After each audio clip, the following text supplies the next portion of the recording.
आइए एक क्षण के लिए खड़े रहें और अपने सिरों को झुकाएं। प्रभु यीशु, हम नम्रता में होते हुए यत्न कर रहे हैं। इस गीत को गाने के द्वारा हम प्रकट कर रहे हैं कि हम विश्वास करते हैं और प्रार्थना करते हैं प्रभु कि अब आप निरंतर हमारे लिए जीवन की रोटी तोड़ते रहेंगे और हमें देते रहेंगे कि जिसकी हमें आपके वचन में से होते हुए आवश्यकता है, क्योंकि हम यह यीशु के नाम में मांगते हैं। आमीन। आप बैठ सकते हैं। मैं बहुत ही निश्चित हूँ, यदि हमें चाहिए, यदि मैं कहूँगा कि अब सर्व पर्याप्त शब्द आमीन का है, जो कि परमेश्वर की भव्य आशीष अब भी सभा के लोगों पर ठहरेगी।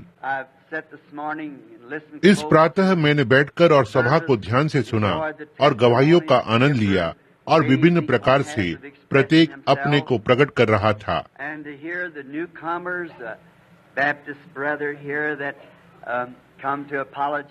और नए लोगों को सुना। एक बैप्टिस्ट भाई यहाँ अपने थोड़े से गलत विचारों की क्षमा मांगने आया। इसलिए मैं निश्चय ही मानवता की भी सराहना करता हूँ कि कोई तो है जिसमें मानवता है, या इतना सज्जन पुरुष भी यदि वो सोचता है कि उसने गलती की है। सही में उसने मुझसे क्षमा नहीं मांगी। यह मैं नहीं था जिससे उसने क्षमा मांगी, यह परमेश्वर था। इसलिए मैं इसकी सराहना करता हूँ। देखिए, परमेश्वर हमारे भाई को आशीष दे और उसके सुसमाचार सुनाने वाले भाई को। और वो बैप्टिस्ट, आप जानते हैं, मैं स्वयं भी बैप्टिस्ट कलीसिया से था। मैं मिशनरी बैप्टिस्ट कलीसिया का सदस्य था। जब मैं लोगों के बीच आया, मैं जानता हूँ आप कैसा अनुभव करते हैं।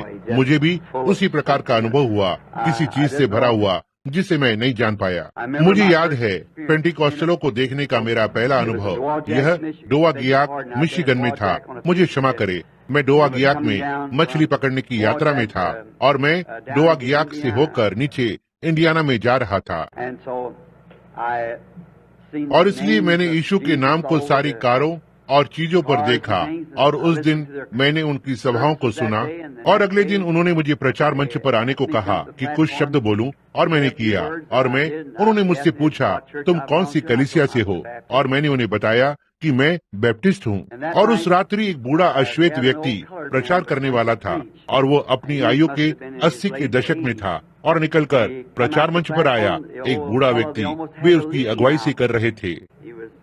उसने वह सेवकाई वाला लंबा सा कोट पहना हुआ था, मखमल का कॉलर और किनारे किनारे सफेद बाल चारों तरफ।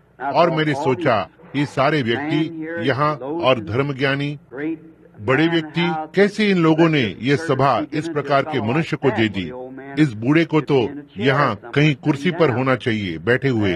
उस दिन वे इस बात पर प्रचार कर रहे थे कि यीशु ने यहाँ धरती पर क्या किया, और वो आया और अपना विषय लिया। मैं विश्वास करता हूँ कि यह अय्यूब 7:20 से था। मुझे पक्का नहीं है कि वही वचन था। जो भी है, इसी का उल्लेख था या इसी का कोई भाग। तू तब कहाँ था जब मैंने पृथ्वी की नींव डाली, जब भोर के तारे एक साथ गाया करते थे और परमेश्वर के पुत्र आनंद से चिल्लाते थे?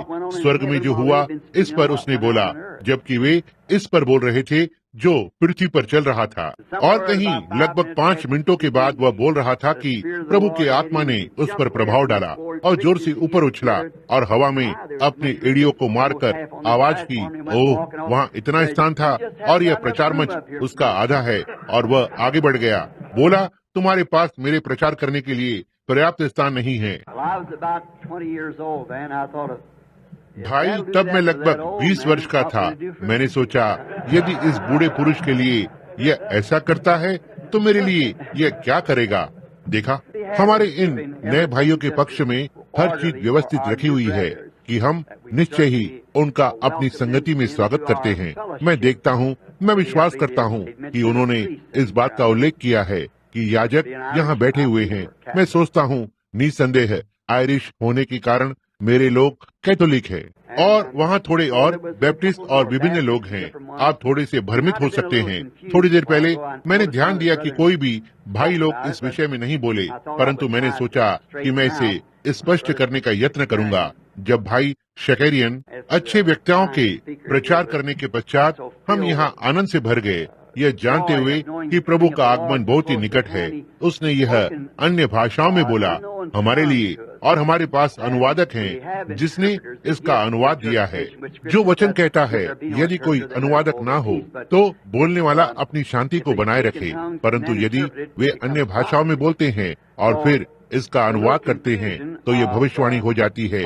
इसलिए थोड़ी सी गड़बड़ हो जाती है कि उनमें से दो एक समय में होते हैं। अब यह कोई गड़बड़ी नहीं थी, देखिए, क्योंकि उनमें से एक अनुवाद को दे रहा था, दूसरा वाला भविष्यवाणी कर रहा था, समझे। इसलिए यह मैंने सोचा, मैं चाहूंगा कि मेरे भाई समझ जाएं, यदि उन्होंने यह नहीं समझा है, क्योंकि उनमें से एक ठीक ठीक दे रहा था। क्या आपने उनकी समय सीमा पर ध्यान दिया? और दूसरा वाला इतना भरा हुआ था स्वयं कि परमेश्वर का आत्मा एक के द्वारा भविष्यवाणी कर रहा था, अनुवाद दूसरा वाला अनुवाद कर रहा था, ताकि यह स्पष्ट हो सके कि हम नहीं, कभी कभी स्वाभाविक विचार, जैसा कि हमारा मूल्यवान भाई जिसने इस सुबह क्षमा मांगी, यह उस व्यक्ति के लिए थोड़ा भ्रमित होता है जो यह नहीं समझता, परंतु वे जिन्हें युद्ध का अनुभव है जिसमें कि हम हैं, क्यों हम इसे समझते हैं कि ये चीजें क्या हैं। इसलिए मैंने सोचा कि मैं इस विषय में कुछ कहूंगा, यदि यह ठीक था। अब मैं जानता हूं कि यह बात कहने के लिए स्थान नहीं है, इसके होने से हर कोई इन छोटी छोटी बातों को कह रहा है। आप जानते हैं कि उस व्यक्ति ने कहा, उस बूढ़े अश्वेत मनुष्य ने कहा, प्रचार करने के लिए तुम्हारे पास पर्याप्त स्थान नहीं है।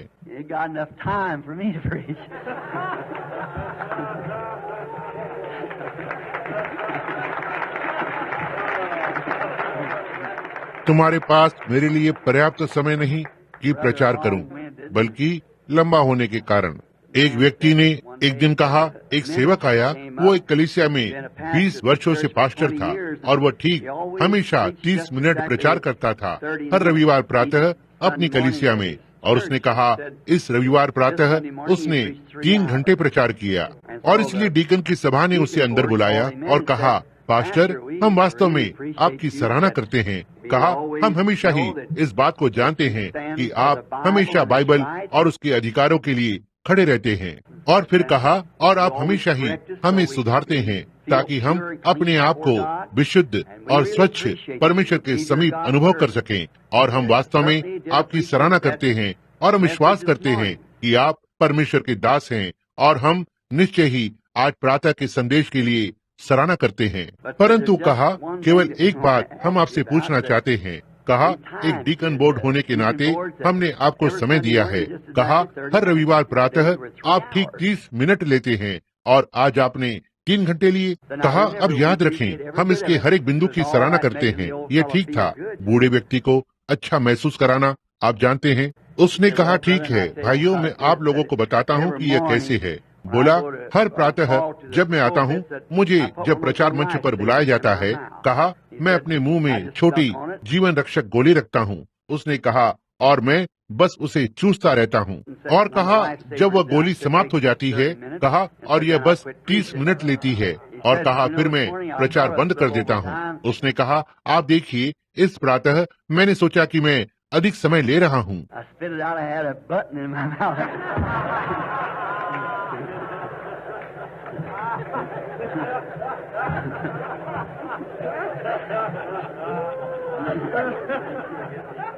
मैंने उस गोली को थूक दिया।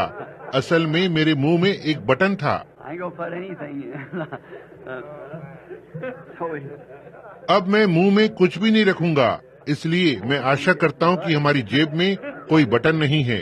परंतु मैं आशा करता हूं कि यह यहाँ धर्म विरोधी नहीं लगता, परंतु मैं थोड़ा सा, आप जानते हैं, यहाँ तक परमेश्वर में हास्य वृत्ति की चेतना है, आप जानते हैं। इसलिए हम यहाँ होने के लिए बहुत धन्यवादित हैं, और संगति का यह समय और इस शानदार सौभाग्य के लिए कि जीवन की रोटी को एक बार फिर से तोड़ें अपने इस साधारण तरीके से। मैं धर्म ज्ञानियों के रूप में जानता हूँ, जैसा कि कल रात इंग्लैंड से या बोलने वाले उस व्यक्ति ने कहा, मुझे 7वीं कक्षा की शिक्षा के साथ ऐसे व्यक्ति के पीछे खड़े होने से नफरत है, लेकिन मुझे आशा है कि परमेश्वर मेरे हृदय में जो अर्थ है उसे आपको समझाएगा। देखा, यदि मेरे शब्द सही नहीं हैं, तो मेरे इरादे, मुझे भरोसा है, सही है। आइए अब वचन में से पढ़ें। आप में से बहुत से साथ साथ पढ़ना चाहते हैं, और कुछ क्षण के लिए मैं इस प्रातः पढ़ना चाहता हूँ भविष्यवक्ता यिर्मयाह की पुस्तक से। दूसरा अध्याय, और मैं अब पहले पद से आरंभ करने जा रहा हूँ। और यहोवा का यह वचन मेरे पास पहुँचा कहते हुए, जा और यरूशलेम में पुकार कर यह सुना दे, यहोवा यो कहता है, तेरी जवानी का स्नेह और तेरे विवाह के समय का प्रेम मुझे स्मरण आता है कि तू कैसे जंगल में मेरे पीछे पीछे चली, और जहाँ भूमि ज्योति बोई ना गई थी। इज़राइल यहोवा के लिए पवित्र और उसकी पहली उपज थी। उसे खाने वाले सब दोषी ठहरेंगे और विपत्ति में पड़ेंगे। यहोवा की यही वाणी है। हे याकूब के घराने, हे इज़राइल के घराने के कुलों के लोगों, यहोवा का वचन सुनो। यहोवा यो कहता है, तुम्हारे पुरखाओं ने मुझ में कौन सी ऐसी कुटिलता पाई कि मुझसे दूर हट गए और निकम्मी वस्तुओं के पीछे होकर और स्वयं निकम्मे हो गए। उन्होंने इतना भी न कहा, जो हमें मिस्र देश से निकाल लाया, जो हमें जंगल में से और रेगिस्तान और गड्ढों से भरे हुए निर्जल और मृत्यु के घोर अंधकार के उस देश से जिसमें होकर कोई नहीं चलता और जिसमें कोई मनुष्य नहीं रहता, और हमें निकाल ले आया। वो यहोवा कहाँ है? और मैं तुमको उस उपजाऊ देश में ले आया कि उसका फल और उत्तम उपज खाओ। परंतु मेरे इस देश में आकर तुमने इसे अशुद्ध किया और मेरे इस भाग को घृणित कर दिया है। और याजकों ने भी नहीं पूछा यहोवा कहाँ है। जो व्यवस्था सिखाते थे वे भी मुझको न जानते थे, और चरवाहों ने भी मुझसे बलवा किया, और भविष्यवक्ताओं ने बाल देवता के नाम से भविष्यवाणी की और निष्फल बातों के पीछे पीछे चले। इस कारण यहोवा यो कहता है, मैं फिर तुमसे विवाद और तुम्हारे बेटे और पोतों से भी प्रश्न करूंगा। क्योंकि इस चितीम के दीपों में पार जाकर देखो, या केदार में दूर भेजकर भली भांति विचार करो और देखो कि ऐसा काम कहीं और भी हुआ है। क्या किसी जाति ने अपने देवताओं को बदल दिया, जो परमेश्वर भी नहीं है? परंतु मेरी प्रजा ने अपनी महिमा को निकम्मी वस्तु से बदल दिया है, उसके लिए जो लाभ नहीं करता है। हे आकाश, तू चकित हो, बहुत ही थरथरा और सुनसान हो जा, उजाड़ हो जा। प्रभु की यह वाणी है, क्योंकि मेरी प्रजा ने दो बुराइयां की है। उन्होंने मुझ बहते जल के सोते को त्याग दिया है, और उन्होंने होद बना लिए, वरन ऐसे होद जो टूट गए हैं और जिनमें जल नहीं रह सकता। उसके वचन पढ़े जाने के लिए प्रभु अपनी आशीषें दे। और मैं इस विषय को लेना चाहूंगा, टूटे हुए होद। हम इस वचन को इस सुबह पढ़ रहे थे, जो कि सारा का सारा प्रेरणा द्वारा दिया गया है, और हम प्रभु के घर में सुधार के लिए और समझ के लिए आते हैं। और कभी कभी हम कोई छोटी चीज रास्ते में आती है। इस सैनिक व्यक्ति के समान थोड़ी देर पहले हमसे कुछ खास बातों पर बातें कर रहा था, जो कि किसी दूसरे देश की खास मिसाइल के विषय में थी, या कुछ इसी विचार पर। और हमें इसे रोकने के लिए सैन्य रणनीति में कुछ तो खोजना होगा। ठीक यही चीज कलीसिया में आती है, ताकि उस जगह को नष्ट करे जहाँ कोई व्यक्ति प्रचार कर रहा है, या यदि वह बाहर सुसमाचार को फैला रहा है। जब वह उठते हुए देखता है कुछ ऐसा जो आरंभ हो रहा है, यह छोटे से रूप में है या यह जो भी है, यह वो व्यक्ति है, यदि वह परमेश्वर का दास है, कि उन चीजों को लोगों के मनों में जाने से रोके जो उन्हें इससे अलग रखती है। और हम यह नहीं होने देना चाहते हैं हमारे लिए कि हम ऐसे स्थान में पहुंचे।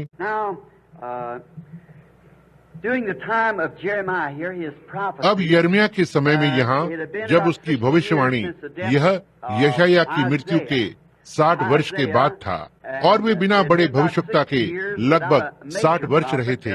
वहाँ हबक्कूक और थोड़े छोटे भविष्यवक्ता हुए, परंतु यशायाह अंतिम बड़ा भविष्यवक्ता हुआ था। और लोगों के पास उस समय ऐसा कोई नहीं था जो उन्हें उनके भटकाव से वापस बुलाता। वे फिर से उसी स्थिति में थे, फिर भी वे परमेश्वर के लोग थे। अब वे उसी स्थिति में थे जिसमें उन्हें हम इसमें पाते हैं।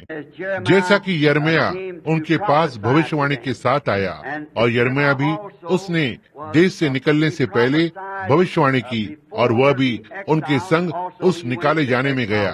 और फिर निस्संदेह दानियल यिर्मयाह के पश्चात आया और दानियल ने कहा कि उसके पास समझ थी उस पवित्र वचन के द्वारा उन 70 वर्षों की कि उन्हें वहाँ होना था। संदेह नहीं, उनके बीच दूसरे भविष्यवक्ता थे। वे इस जुए को बनाना चाहते थे, जैसा कि उसने इसे अपनी गर्दन पर रखा था कि यह कोई छोटी बात होगी कि 2 वर्षों के भीतर परमेश्वर उन सबको वापस लाने जा रहा है। परंतु यिर्मयाह को इससे कुछ भिन्न मालूम था और हम जानते हैं कि वो भविष्यवक्ता जिसने गलत भविष्यवाणी की थी, उसका क्या हुआ। वो उसी वर्ष में मर गया, इसलिए परमेश्वर उसे खड़ा नहीं होने देगा। और अब हम उस बात पर ध्यान देते हैं कि उस दिन में लोगों की स्थिति क्या थी। अब मैं नहीं चाहता कि आप मुझे गलत समझें। मैं इस ओर निशाना नहीं लगा रहा हूँ। मैं जो यहाँ कहना चाहता हूँ, कुछ पवित्र वचन और छोटी छोटी टिप्पणियाँ। जैसा होता है, मैंने अपने वचन नहीं लिखे हैं और आदि आदि चीजें, परंतु जब मैं 25 वर्ष का दोबारा हो गया तो मुझे वैसा याद नहीं रहता जैसे मुझे याद हुआ करता था। इसलिए मैं वचन लिख लेता हूँ और एक प्रकार से जानने के लिए कि मैं किधर की ओर जा रहा हूँ, और बीमारों के लिए प्रार्थना करने में इतना समय और आदि आदि, और निकल कर चले जाना वास्तव में इतना समय नहीं कि सही में अध्ययन करूँ जैसा मुझे करना चाहिए। अब परंतु यह महान भविष्यवक्ता इस दिन का था, ये यिर्मयाह, और यह कुछ उन्हीं के क्रम में था, आमोस और बहुत से दूसरे भविष्यवक्ता जो उठ खड़े हुए थे। जब उसने राष्ट्र की दशा देखी तो वह उत्तेजित हो गया। अब वहाँ स्थान थे। कभी कभी जब आप राष्ट्र के विषय में बोलते हैं, यह सोचा जा सकता है कि यह किसी निश्चित एक विशेष झुंड को दर्शाता है। यह वो नहीं है, यह कुल मिलाकर राष्ट्र का चित्र है। और आज हम पाते हैं यह स्थिति यिर्मयाह के दिनों से एक बहुत ही तुलनात्मक है कि राष्ट्र मिलकर बहुत कुछ मूर्ति पूजक दशा में चला गया है। एक प्रकार से मैं कह सकता हूँ परमेश्वर से दूर हो गया है, और ऐसा करने के द्वारा यह पुलपिट की दुर्बलता होती है, क्योंकि यदि पुलपिट सही बना रहे और परमेश्वर के वचन के साथ साथ बना रहे तो परमेश्वर हर इस प्रकार की कलीसिया में होगा जैसा वह हमारे मध्य में कार्य करता है। परंतु वे इससे दूर हो गए, और यही चीज है जिस विषय में मैं आज सुबह बात करना चाहता हूँ। और अब पाते हैं कि हर युग में यह पूर्णतः सत्य रहा। मैं विश्वास करता हूँ कि यह आमोस था जिसका मैंने थोड़ी देर पहले उल्लेख किया कि उसने कहा कि वह भविष्यवक्ता नहीं था, न ही भविष्यवक्ता का पुत्र, परंतु कहा कि जब सिंह गरजता है कौन न डरेगा। और यदि किसी ने जंगल में कभी वास्तव में सिंह की दहाड़ सुनी है, ये यहाँ जो आप पिंजड़ों में सुनते हैं वे म्याऊं करते हैं, परंतु वो दहाड़ जो जंगल में होती है, हर एक चीज का ध्यान उस पर जाता है। उनके शिकार के लिए जंगल में मुझे ले जाया गया, और वह पशुओं का राजा है।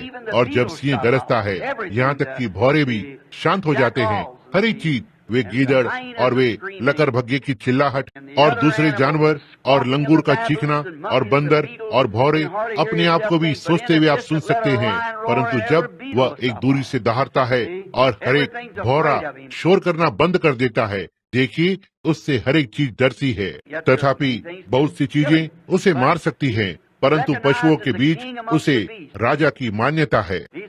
उसने कहा जब सिंह गरजता है कौन न डरेगा। उसने कहा परमेश्वर बोला कौन भविष्यवाणी न करेगा। और यही मैं सोचता हूँ, यही स्थिति आज के लिए फिर से चुनौती है। परमेश्वर बोला, समझे, और हम दीवार पर हस्तलेख देखते हैं। इसलिए भविष्यवाणी करना सरल है, और देखते हैं कि हम अंत के समय में हैं, और हम परमेश्वर को देख रहे हैं। और संप्रदाय के हर एक क्षेत्र से और कैथोलिक और प्रोटेस्टेंट कलीसियाओं से होते हुए और बौद्ध और जो भी भारत से हैं और जो भी है, वो अपने लोगों को एक साथ एकत्र कर रहा है, उन्हें एक साथ इकट्ठा कर रहा है। और मैं इसके लिए आनंदित हूँ, ये देखते हुए यह दिन आ रहा है। अब हम, यह एक महान दिन है, एक महानतम सौभाग्य है कि यदि मेरे पास था, यदि मुझे पहले मालूम होता कि एक संसार था जब हम प्राण थे, परमेश्वर का एक भाग जो कि हम हैं, क्योंकि पृथ्वी के रचने से पहले हम उसके साथ थे। क्योंकि अनंत जीवन का केवल एक ही रूप है और वो परमेश्वर है और हम उसके भाग हैं। हम इतने नहीं थे कि हम जान पाते और सोच पाते और एक जीवन थे, परंतु हम उसके विचारों में थे, यही जो कि हम थे पृथ्वी के रचने से पहले। क्योंकि हम उसका एक भाग हैं, जैसे मेरा पुत्र मेरा भाग है और मैं अपने पिता का भाग हूँ, और आदि आदि। हम परमेश्वर के पुत्र और पुत्रियां हैं उसके पूर्व ज्ञान के द्वारा। और वहाँ पहले यदि हम जान सकते होते जैसा अब हम जानते हैं और उस सारे समय को देख पाते, और वह मुझसे कहता कि तुम कौन से समय में जीना चाहते हो, मैं कहता इसी समय में जो अब है, बस उस संसार के इतिहास के अंत की हवा, और परमेश्वर का राज्य अब पृथ्वी पर स्थापित होने जा रहा है। मैं समझता हूँ कि सारे युगों से यह समय अधिक महिमामय है, ठीक जो अब है। हम यहाँ पर पाते हैं इजराइल भविष्यवक्ता के द्वारा दोषी ठहराया गया। जब परमेश्वर ने उसे ठहराया और उसे भेजा, उन पर दो विशेष दोष लगाए गए, और हम उन दो बातों पर बात करना चाहते हैं जो उन्होंने किया, और उससे हम उन्नति करना चाहते हैं। अब उन्होंने परमेश्वर से मुंह मोड़ लिया, जीवित जल के सोते से, और अपने लिए खोद लिए। उन्होंने उस चीज से मुंह मोड़ लिया जो परमेश्वर ने उन्हें दी थी, और अपने आप के लिए कुछ खोद लिया। यही है जो उन्होंने अपने लिए किया।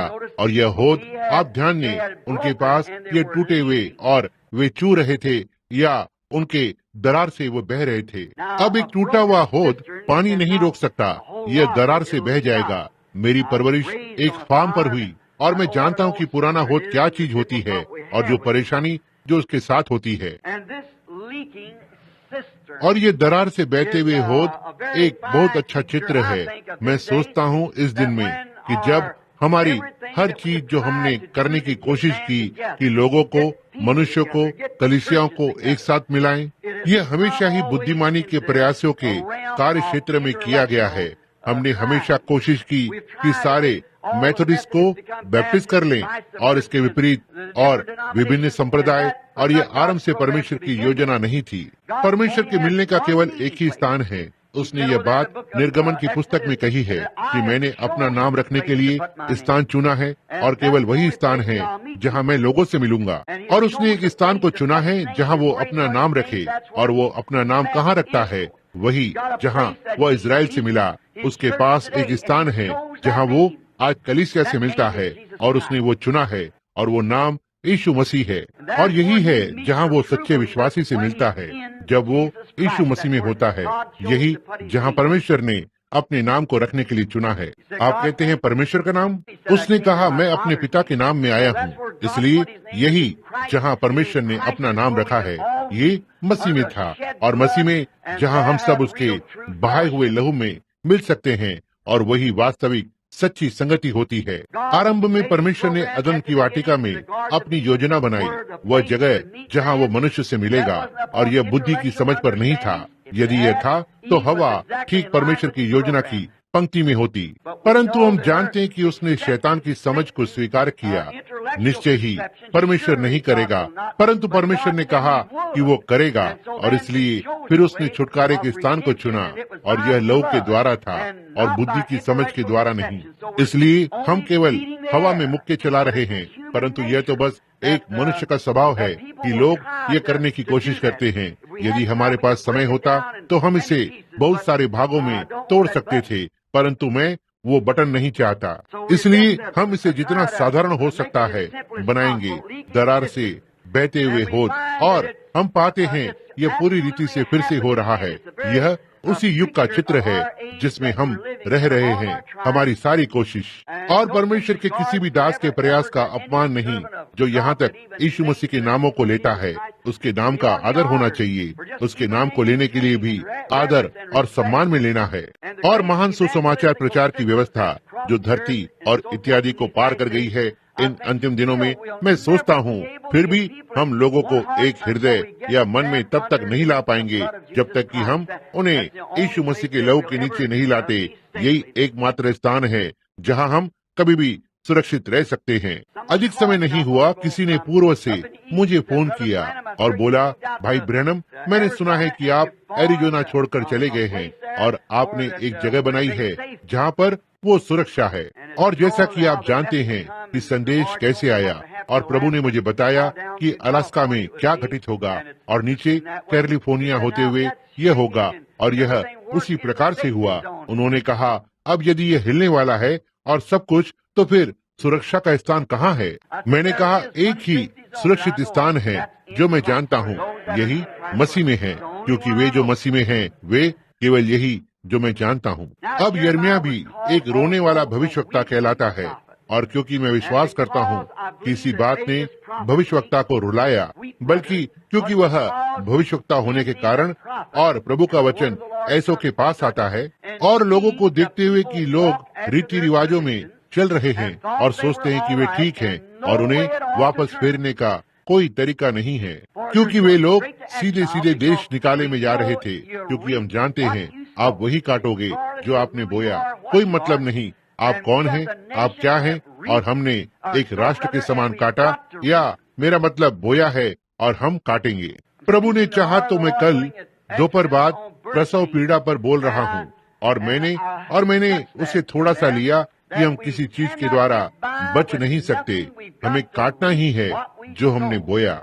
और यदि परमेश्वर हमें आज मसीहत के हमारे उलटफेर के साथ और लोगों को इन चीजों में उलटफेर करने की अनुमति देता है, जिसे नाम की कहलाने वाली मसीहत कहा जाता है, जैसा कि भाई मूर ने एक बार कहा था, वह नैतिक रूप से सदोम और अमोरा को फिर से खड़ा करने के लिए बाध्य होगा और उन्हें जलाने के लिए क्षमा मांगेगा। यह सही है, क्योंकि परमेश्वर अभी भी न्यायी है, और जहाँ पर अन्याय हुआ है, यह उसकी पवित्रताई और उसका वचन जो लोग काटते हैं, जो उन्होंने बोया, और हमें यह करना होगा।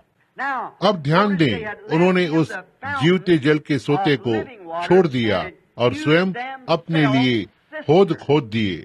अब यहाँ पर कोई तो हो सकता है जो यह न समझ पाए कि होद क्या होता है।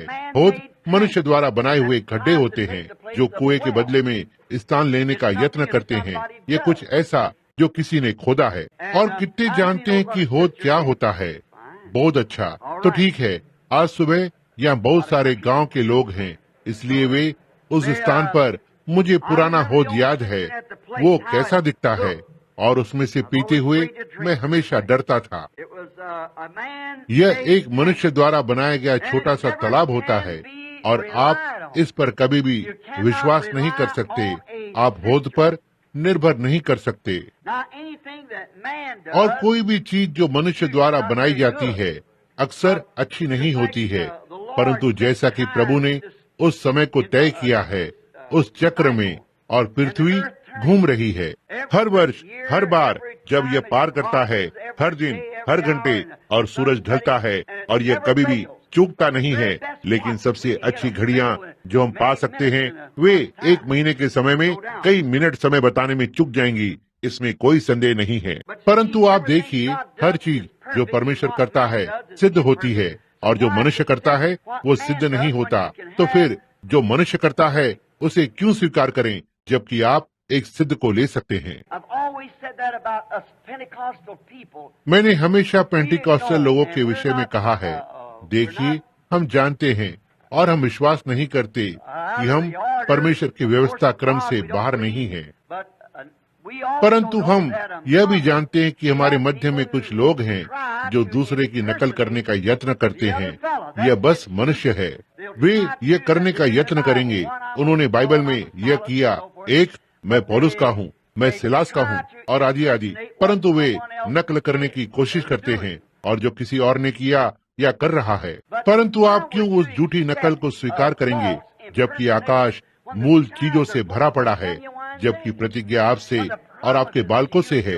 तो क्यों हम और भिन्न चीज को स्वीकार करेंगे? क्यों हम मतसार या सिद्धांत को लेते हैं, जबकि बाइबल परमेश्वर का शुद्ध वचन है? क्यों हम इसमें मिलाने या निकालने का यत्न करते हैं, जबकि प्रभु यीशु ने प्रकाशित वाक्य 22:18 में कहा है, कोई भी जो इसमें से एक भी वचन निकालेगा या इसमें एक वचन बढ़ाएगा, तो उसका भाग जीवन की पुस्तक में से ले लिया जाएगा। जब परमेश्वर ने पहली बार मनुष्य जाति को पृथ्वी पर रखा, उसने उन्हें बताया वे उसके वचन के द्वारा जीते हैं। अब परमेश्वर का वचन एक जंजीर के समान है। आप इससे नरक को पार कर रहे हैं, और ये जंजीर यह अपने कमजोर जोड़ पर ही सबसे अच्छी होती है, और परमेश्वर हमसे चाहता है कि हम इसके हर वचन का पालन करें। अब यह बाइबल का सबसे पहला है।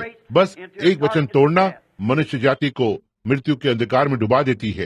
यीशु बाइबल के मध्य में आता है और उसने यह कहा, मनुष्य केवल रोटी से ही जीवित नहीं रहेगा, परंतु हर वचन से, ना कि वचनों के एक भाग से या 100 में से 99, परंतु हर वचन से, जैसा कि हवा और आदम थे। और बाइबल के अंत में प्रकाशित वाक्य 22:18 में उसने यह कहा कि जो कोई भी इसमें से एक वचन निकालेगा या इसमें एक वचन मिलाएगा। इसलिए हमें क्यों आवश्यकता है कि इसमें कुछ किसी के विचार की बातें मिलाएं, जबकि परमेश्वर का इस विषय में अपना विचार है। हम वह लेना चाहते हैं जो उसने कहा, और यह भी लिखा है कि हर मनुष्य का वचन झूठा और मेरा वचन सच्चा हो। और भविष्यवक्ता के साथ भी यही मामला था। यिर्मयाह के दिनों में वो एक भविष्यवक्ता था, उसके पास प्रभु का वचन था और यह व्यक्ति उसमें कुछ मिलाना चाहता था। अब इस पर भरोसा नहीं किया जा सकता, और मैं इन होदों का इस व्यवस्था के साथ मिलाप करना चाहता हूँ जिसे हमने लेने का यत्न किया है कि परमेश्वर के मूल वचन का स्थान ले, क्योंकि इसका स्थान कोई भी चीज नहीं ले सकती। यह परमेश्वर है। आदि में वचन था और वचन परमेश्वर के साथ था और वचन परमेश्वर था और वचन देहधारी हुआ और हमारे बीच में वास किया। और इब्रानियों 13:8 में कहा, वो कल, आज और सर्वदा एक सा है। इससे हम कैसे अलग हो सकते हैं? इसे सत्य ही होना है। वह एक सा ही रहता है, वह हर सिद्धांत में एक सा है। यही कारण है कि आप इसका आनंद लेते हैं। आप बैप्टिस्ट और मेथोडिस्ट और कैथोलिक और प्रेस्बिटेरियन और आदि आदि उसकी उपस्थिति का आनंद लेते हैं। कहीं तो आपके अंदर आपने परमेश्वर को स्वीकार किया है। हो सकता है कभी बुद्धि के द्वारा, हो सकता है आपने परमेश्वर की सामर्थ का अनुभव किया है और आप परमेश्वर के दास हैं। परंतु जब आप वास्तव में परमेश्वर के पास आते हैं और अपने स्थान को उसमें पहचानते हैं, परमेश्वर के एक पुत्र या पुत्री के समान, और यही आप में महान रोमांच लाता है कि परमेश्वर आपको चाहता है कि आपके पास हो। अब हम संत यूहन्ना 16वें अध्याय में ध्यान देते हैं। यीशु ने यह नहीं कहा सारे संसार में जाओ और सिखाओ। उसने कहा जाओ और सुसमाचार प्रचार करो। सुसमाचार प्रचार करो, पवित्र आत्मा के सामर्थ का प्रदर्शन करो। तुम सारे संसार में जाओ और पवित्र आत्मा के सामर्थ का प्रदर्शन करो। एक भाई से बात कर रहा था जो खर्चा उठाता है भारत में मेरी सभाओं का, वहाँ बम्बई में और दक्षिण अफ्रीका में और अलग अलग स्थानों में जहाँ मिशनरियों ने इसे वचन की नाई सिखाया था, या जैसे बुद्धिमता का विचार। परंतु एक दिन सभा में जब पवित्र आत्मा नीचे उतरा स्वयं ही, और एक ही वेदी की बुलावट में 30,000 कंबल ओढ़े हुए मूल निवासियों को अपने पास बुलाया, और उसी स्थान से जहाँ वे खड़े हुए थे, स्त्रियां वहाँ खड़ी थी जो कि वैसे ही नंगी थी जैसे वे इस संसार में आई थी। और उसी घड़ी उन्होंने मसीह को स्वीकार करने के लिए अपने हाथ उठाए और पवित्र आत्मा उस स्थान पर उतरा और एक ही बार में 25,000 लोगों को चंगा कर दिया। पहिए वाली कुर्सियों से, खाट से और स्ट्रेचरों पर से उठा लिया। अगले दिन नगर का मेयर मेरे साथ था। उन गाड़ियों को देखा जो भरकर सड़क पर जा रही थी। वे स्त्रियां वहाँ नंगी खड़ी थी, यह न जानते हुए कि वे नंगी हैं। लेकिन जैसे ही पवित्र आत्मा ने उन पर प्रभाव डाला, उन्होंने अपने हाथ समेटे कि उन पुरुषों की उपस्थिति से हटकर चली जाएं। और मैं इस बात से अचंभित था कि हम अमेरिकन अपने आप को एक मसीही राष्ट्र कहते हैं और परमेश्वर की उपस्थिति में, और हर वर्ष हमारी स्त्रियां अधिक से अधिक कपड़े उतार रही हैं, और आपको उन्हें एक और पहनाना चाहिए। और जितना अधिक आप मसीह को पहनेंगे, उतना ही अधिक आप अपनी खुद की परिस्थितियों के प्रति सचेत होंगे। कभी कभी मैं लोगों को सड़कों पर ऐसा व्यवहार करते देखता हूँ, मुझे आश्चर्य होता है कि उनकी मानसिक स्थिति ठीक भी है या नहीं। ऐसा प्रतीत होता है कि जब वे ऐसा करते हैं तो उन्हें अनुभव नहीं होता कि वे क्या कर रही हैं। वे अपने आप को शैतान का फंदा बना रही हैं और प्राणों को नरक में भेज रही हैं। ये ठीक बात है, परंतु संसार भ्रष्टाचार में है, जैसे कि यिर्मयाह के दिनों में था।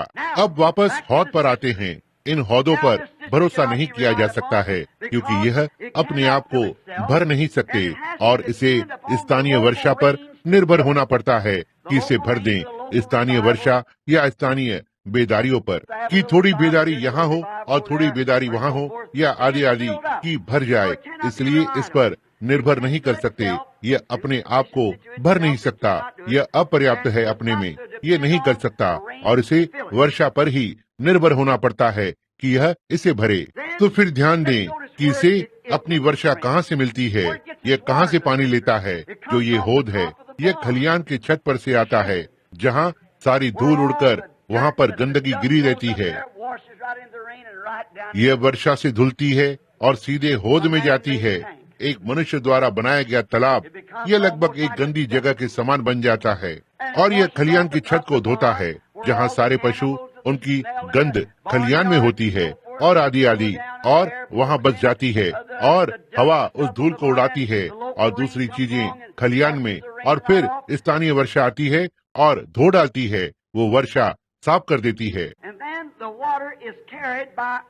और जल मनुष्य द्वारा बनाई गई नाली के द्वारा, मनुष्य द्वारा बनाए टोटी से मनुष्य द्वारा बनाए गए होद में आते हैं, और तब जब यह वहाँ पहुँच जाता है, ये गंदा होता है। ये इतना गंदा होता है कि इसे छानने के लिए आपको चिथड़ा लगाना होता है, या फिर आप इसे नहीं पी सकते। अब आप देखिए, ये छत का धुला हुआ है, मनुष्य द्वारा बनाई हुई नाली से, मनुष्य द्वारा बनाई गई टोटी से, मनुष्य द्वारा बनाए गए होद में, और मनुष्य द्वारा बनाई हुई छन्नी ठीक इसके ऊपर होती है कि देखें वे छोटे छोटे कीड़े और चीजें छान कर अलग रहे। अब हम ध्यान देते हैं कि जब जल वहाँ ठहर जाता है, इस मनुष्य के द्वारा बनाए गए संप्रदाय या होद में, मुझे क्षमा करें, ठीक है, जब यह इसके बाद इसमें धुल जाए, सब प्रकार के धर्म विज्ञान और चीजें इसमें धुलकर चली जाती हैं।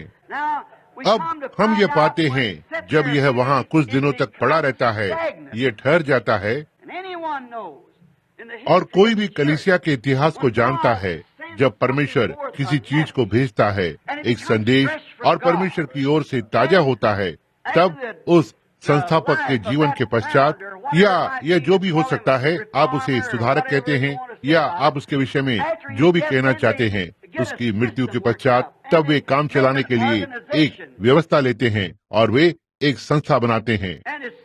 और जैसे ही वे इसमें से एक संस्था बनाते हैं, यह वहीं मर जाता है, यह फिर नहीं उठता। पहले भी यह हर बार पहले ऐसे ही हुआ है।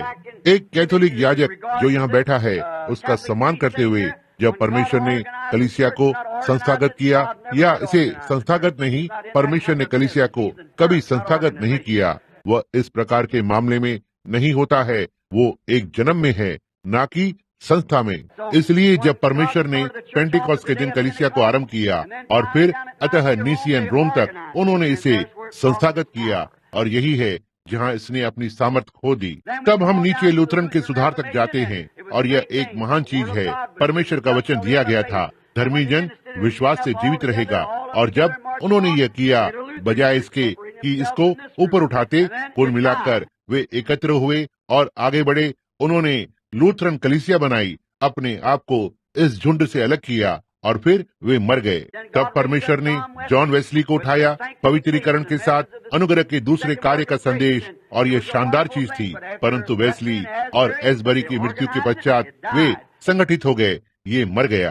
तब पेंटिकॉस्टल दानों के लौटाए जाने के साथ आया। वे अच्छा कर रहे थे, क्या हुआ, इसे संगठित किया और यह मर गया। ठीक वैसे ही अब इस सब के बीच में होते हुए परमेश्वर अब भी हर पीढ़ी में से बचे हुए को बुला रहा है। वो निश्चय ही ऐसा करता है, और यह हमारा समय है कि बाहर आकर एक साथ मिल जाएं।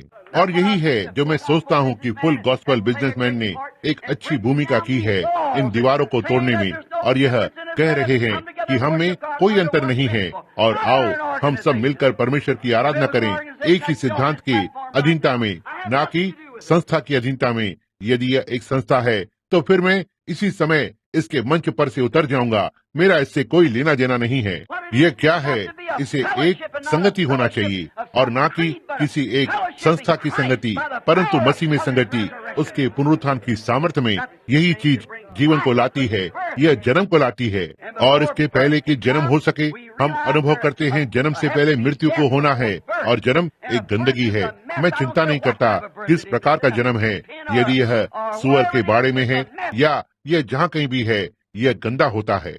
और ऐसे ही नया जन्म, ये आपसे उन चीजों को करवाता है जो साधारण आप ऐसा करने को नहीं सोचेंगे, परंतु जब आप स्वयं से ही मरने को तैयार होते हैं, तब आप नया जन्म पाते हैं, मसीह यीशु में एक नई सृष्टि। तब चीजें खुल जाती है और जीवन आपके लिए एक नई दृष्टि बन जाता है, क्योंकि आपने यीशु मसीह के व्यक्ति को स्वीकार कर लिया है, और ना कि कोई सिद्धांत या मतसार या लिखे हुए वचन भी। इसे पवित्र आत्मा के द्वारा जिलाया जाना है। कोई मतलब नहीं आपके पास कितना भी धर्म विज्ञान का ज्ञान है, यह वहाँ पर मृत पड़ा रहता है। मेरे पास मुट्ठी भर गेहूं है, जब तक यह उस प्रक्रिया में नहीं आता जहाँ यह जिलाया जा सकता है, गेहूं कभी भी जीवित नहीं होगा। और आपके पास डॉक्टर की डिग्री हो सकती है, PH, LL, जो भी आप चाहें, परंतु जब तक पवित्र आत्मा उस पर आकर और आपके लिए जीवित नहीं करता परमेश्वर के साथ व्यक्तिगत अनुभव के नाई, तो फिर गेहूं कोई भला नहीं करेगा। आपका सीखना व्यर्थ है। जैसा कि इस अंग्रेज ने उस रात्रि को यहाँ कहा, मैं इस पर बहुत अचंभित हुआ। उसने पौलुस के समान सब कुछ सीखा। वह जो उसने सीखा सब कुछ भूल गया ताकि मसीह को पा सके। उन चीजों को किया जिसे करने के लिए उसने कभी नहीं सोचा होगा। परंतु परमेश्वर इसी प्रकार से करता है। वो हमारी शिक्षा व्यवस्था में हमें नीचा दिखाता है। ऐसा नहीं मैं अज्ञानता का पक्ष ले रहा हूँ, परंतु मैं आपको अंतर बताने का यत्न कर रहा हूँ। शिक्षा जीवन को कभी नहीं ला सकती। यह तो परमेश्वर का आत्मा ही होता है जो जीवन को लाता है, और उस जीवन को बुद्धि की बेदारी से नहीं आना चाहिए। इसे तो बाइबल से ही आना है, वचन की बेदारी। और वचन कल, आज और सर्वदा एक सा है।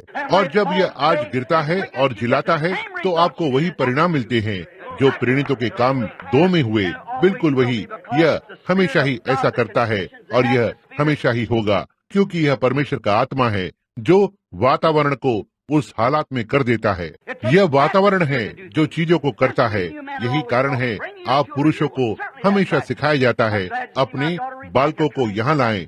भाई, सही में यह ठीक बात है। मैं अपनी पुत्री रिबिका को देखकर आनंदित था कि बस कुछ ही मिनट पहले यहाँ आकर बैठी है।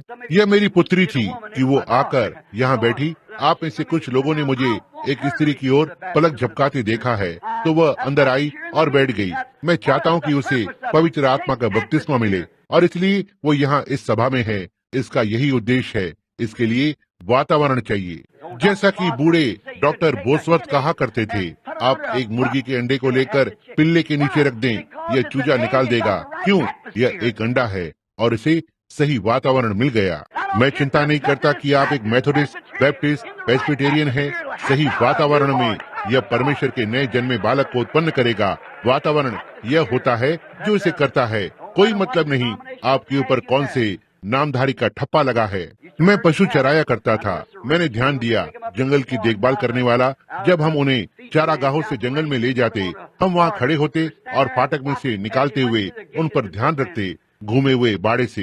ये चिन्ह पर अधिक ध्यान नहीं देते थे, क्योंकि वहाँ सब प्रकार के चिन्हों के पशु अंदर जाते, परंतु वो एक चीज पर ध्यान देता था, लहू वाले लेबल या फीते पर। इसे हियरफोर्ड वंश का होना चाहिए या फिर यह जंगल में नहीं जा सकता, क्योंकि यह हियरफोर्ड की एसोसिएशन है जो जंगल में चराती है। इसके पास लहू का वह फीता या लेबल होना ही चाहिए ताकि नस्ल को सही रखे। और मैं सोचता हूँ कि इसी प्रकार यह न्याय के दिन पर होगा।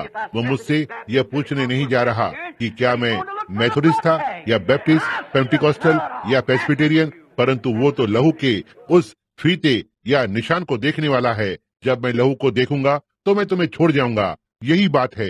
इसलिए हम इन होदों को पाते हैं। जब थोड़ी देर बाद जब वे बैठ जाते हैं, वे रुक जाते हैं और वे ठीक नहीं होते हैं, और फिर यह मेढकों और छिपकलियों और सांपों का घर हो जाते हैं, कीड़े और जीवाणु और जो भी है, क्योंकि यह रुकी हुई स्थिति होती है जो इसके अंदर ले जाती है।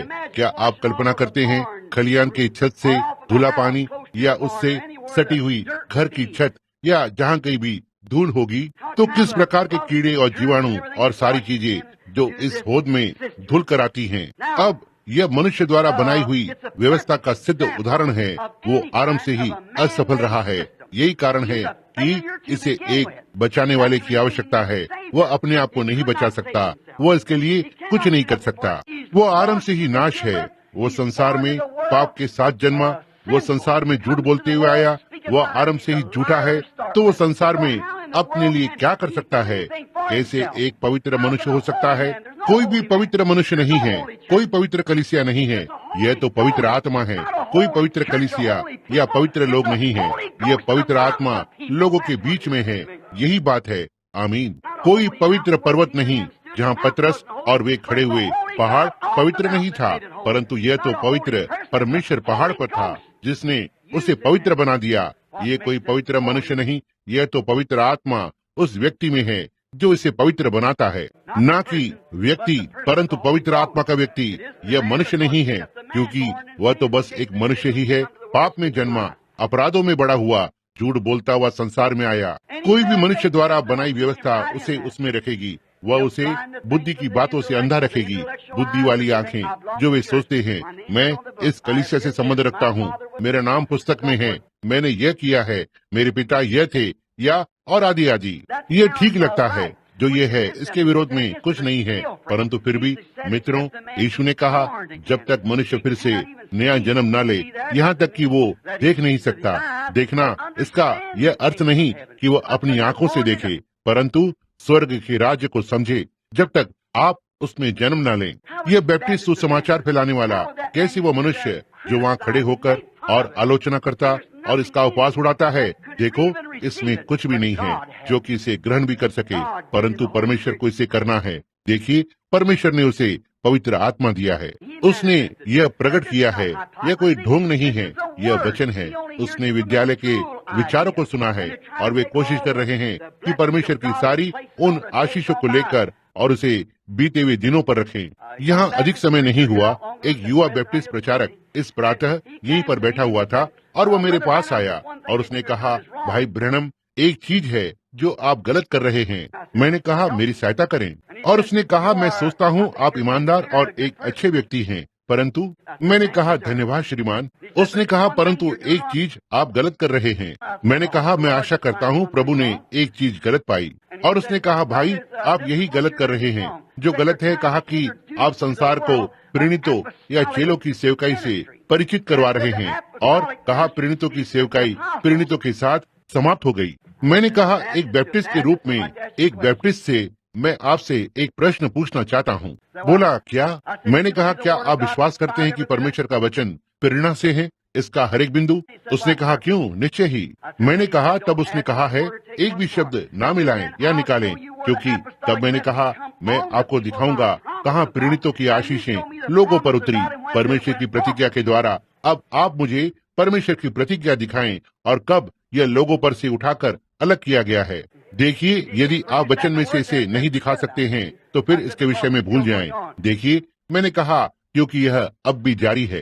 कुछ मिनटों तक वह कुछ भी नहीं बोला और फिर मैंने कहा, ठीक है, फिर भाई मैं आपसे यह पूछना चाहूंगा, पतरस ने प्रेरितों के संदेश से लोगों को पेंटिकॉस्टल पर अवगत कराया और सब जानते हैं कि यह सही है, क्योंकि उसके पास स्वर्ग की राज्य की चाबी थी जो कि यीशु ने उसे दी थी। और अब ध्यान दें कि उसने क्या कहा। उसने कहा, तुम में से हर एक प्रायश्चित करे और पापों से छुटकारे के लिए प्रभु यीशु मसीह के नाम से बपतिस्मा ले और तुम पवित्र आत्मा का दान पाओगे, क्योंकि यह प्रतिज्ञा तुमसे और तुम्हारी संतानों से है और उनसे जो दूर दूर हैं, उनसे भी जिनको प्रभु हमारा परमेश्वर बुलाएगा। तब यदि कोई स्थान है जहाँ इसने इसे वापस ले लिया, तो फिर पेंटिकॉस्ट के दिन के पतरस के उन शब्दों का क्या हुआ?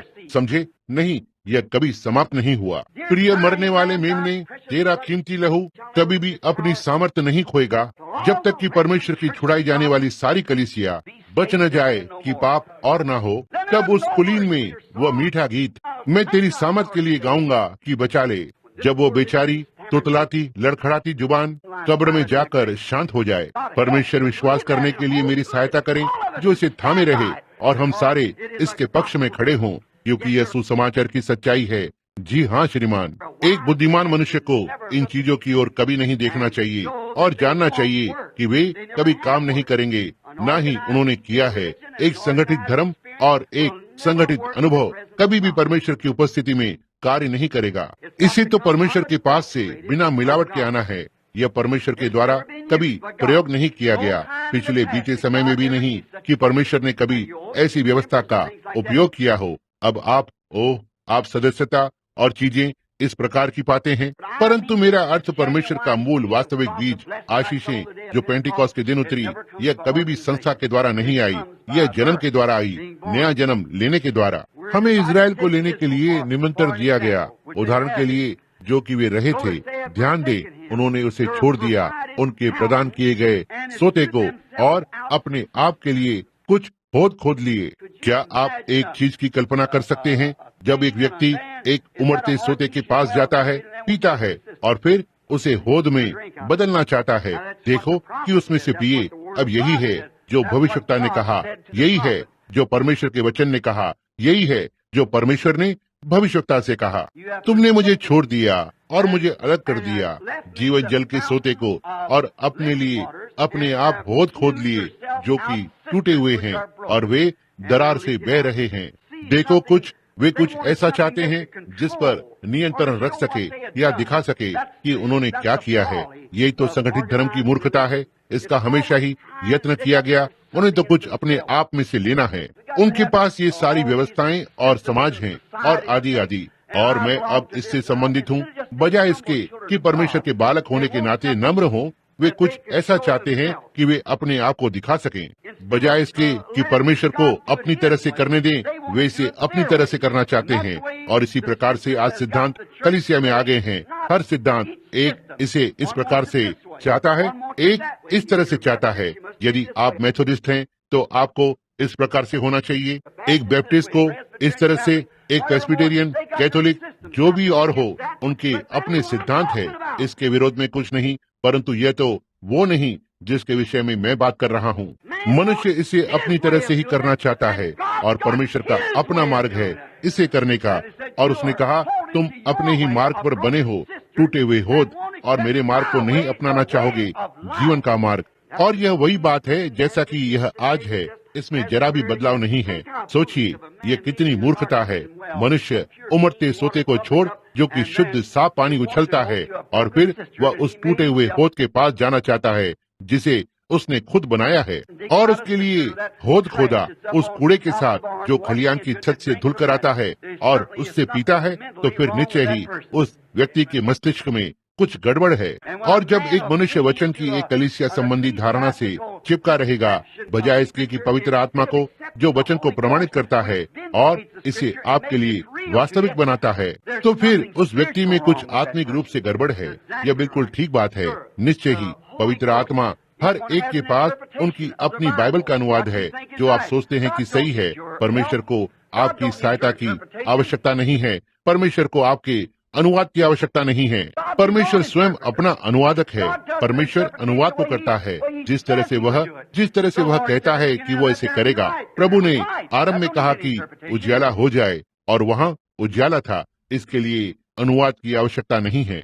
यही है जो परमेश्वर ने किया। उसने कहा एक कुंवारी गर्भवती होगी, वह हुई।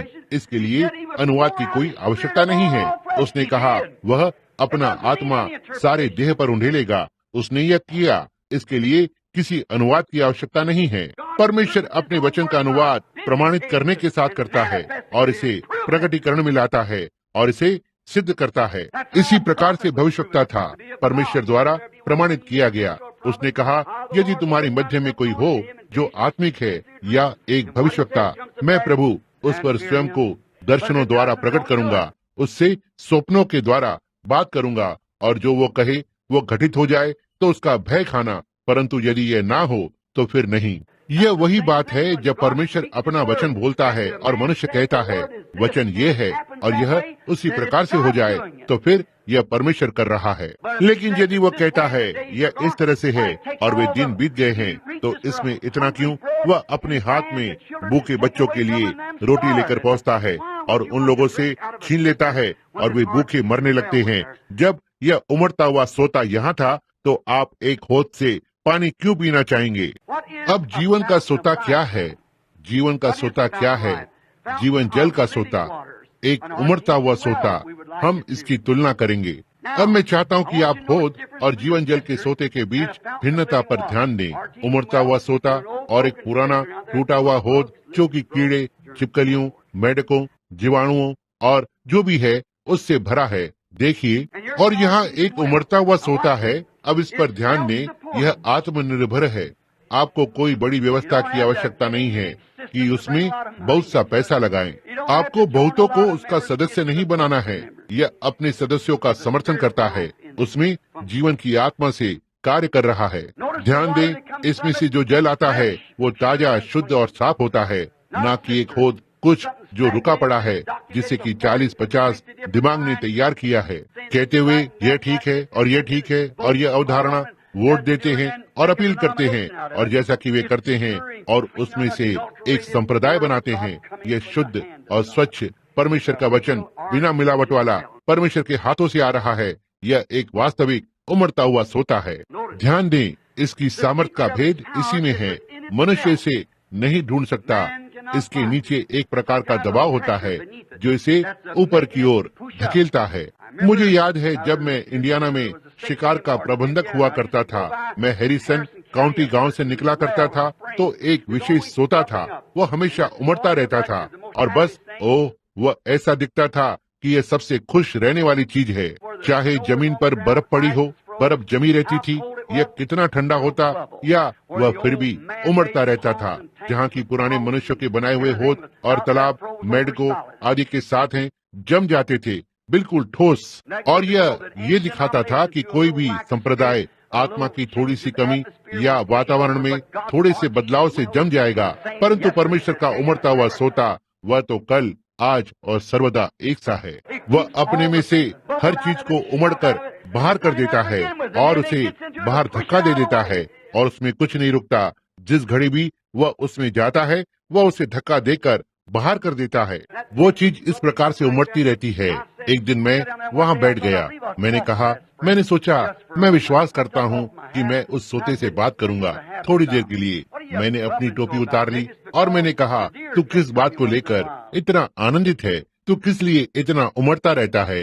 हो सकता है इसलिए कि हिरन तुझ में से पीता है कभी कभी। यदि वो बोल सकता होता तो वो कहता नहीं। मैंने कहा, हो सकता है इसलिए क्योंकि मैं तुझ में से पीता हूँ। नहीं, यह बात नहीं है। मैंने कहा, खैर, तुझे कौन इतना शुद्ध और इतना स्वच्छ बनाता है? तो यह उछलना क्या है जो तुझे उछालता रहता है, सारे समय आनंद से भरा रहता है और तुझ पर कुछ जम भी नहीं सकता। तू हवा में उछलता है और वहाँ कुछ भी नहीं है, साफ पानी। यदि वह मुझसे बोल सकता होता, आप जानते हैं, तो वो फिर वह सोता मुझसे क्या कहता? वह कहता, भाई ब्रैनम, यह मैं नहीं हूँ जो उमड़ता हूँ, यह तो कुछ मेरे पीछे से है जो मुझे उछालता रहता है, और यह इसी प्रकार से है। यह तो हल्के से शब्द हैं, परंतु आप जानते हैं कि मेरा क्या अर्थ है। और इसी तरह से नया जन्म पाए हुए अनुभव के साथ होता है। आप उसे रोक नहीं सकते हैं। यह आपके अंदर एक जल का कुआं है जो कि अनंत जीवन के लिए उमड़ता रहता है।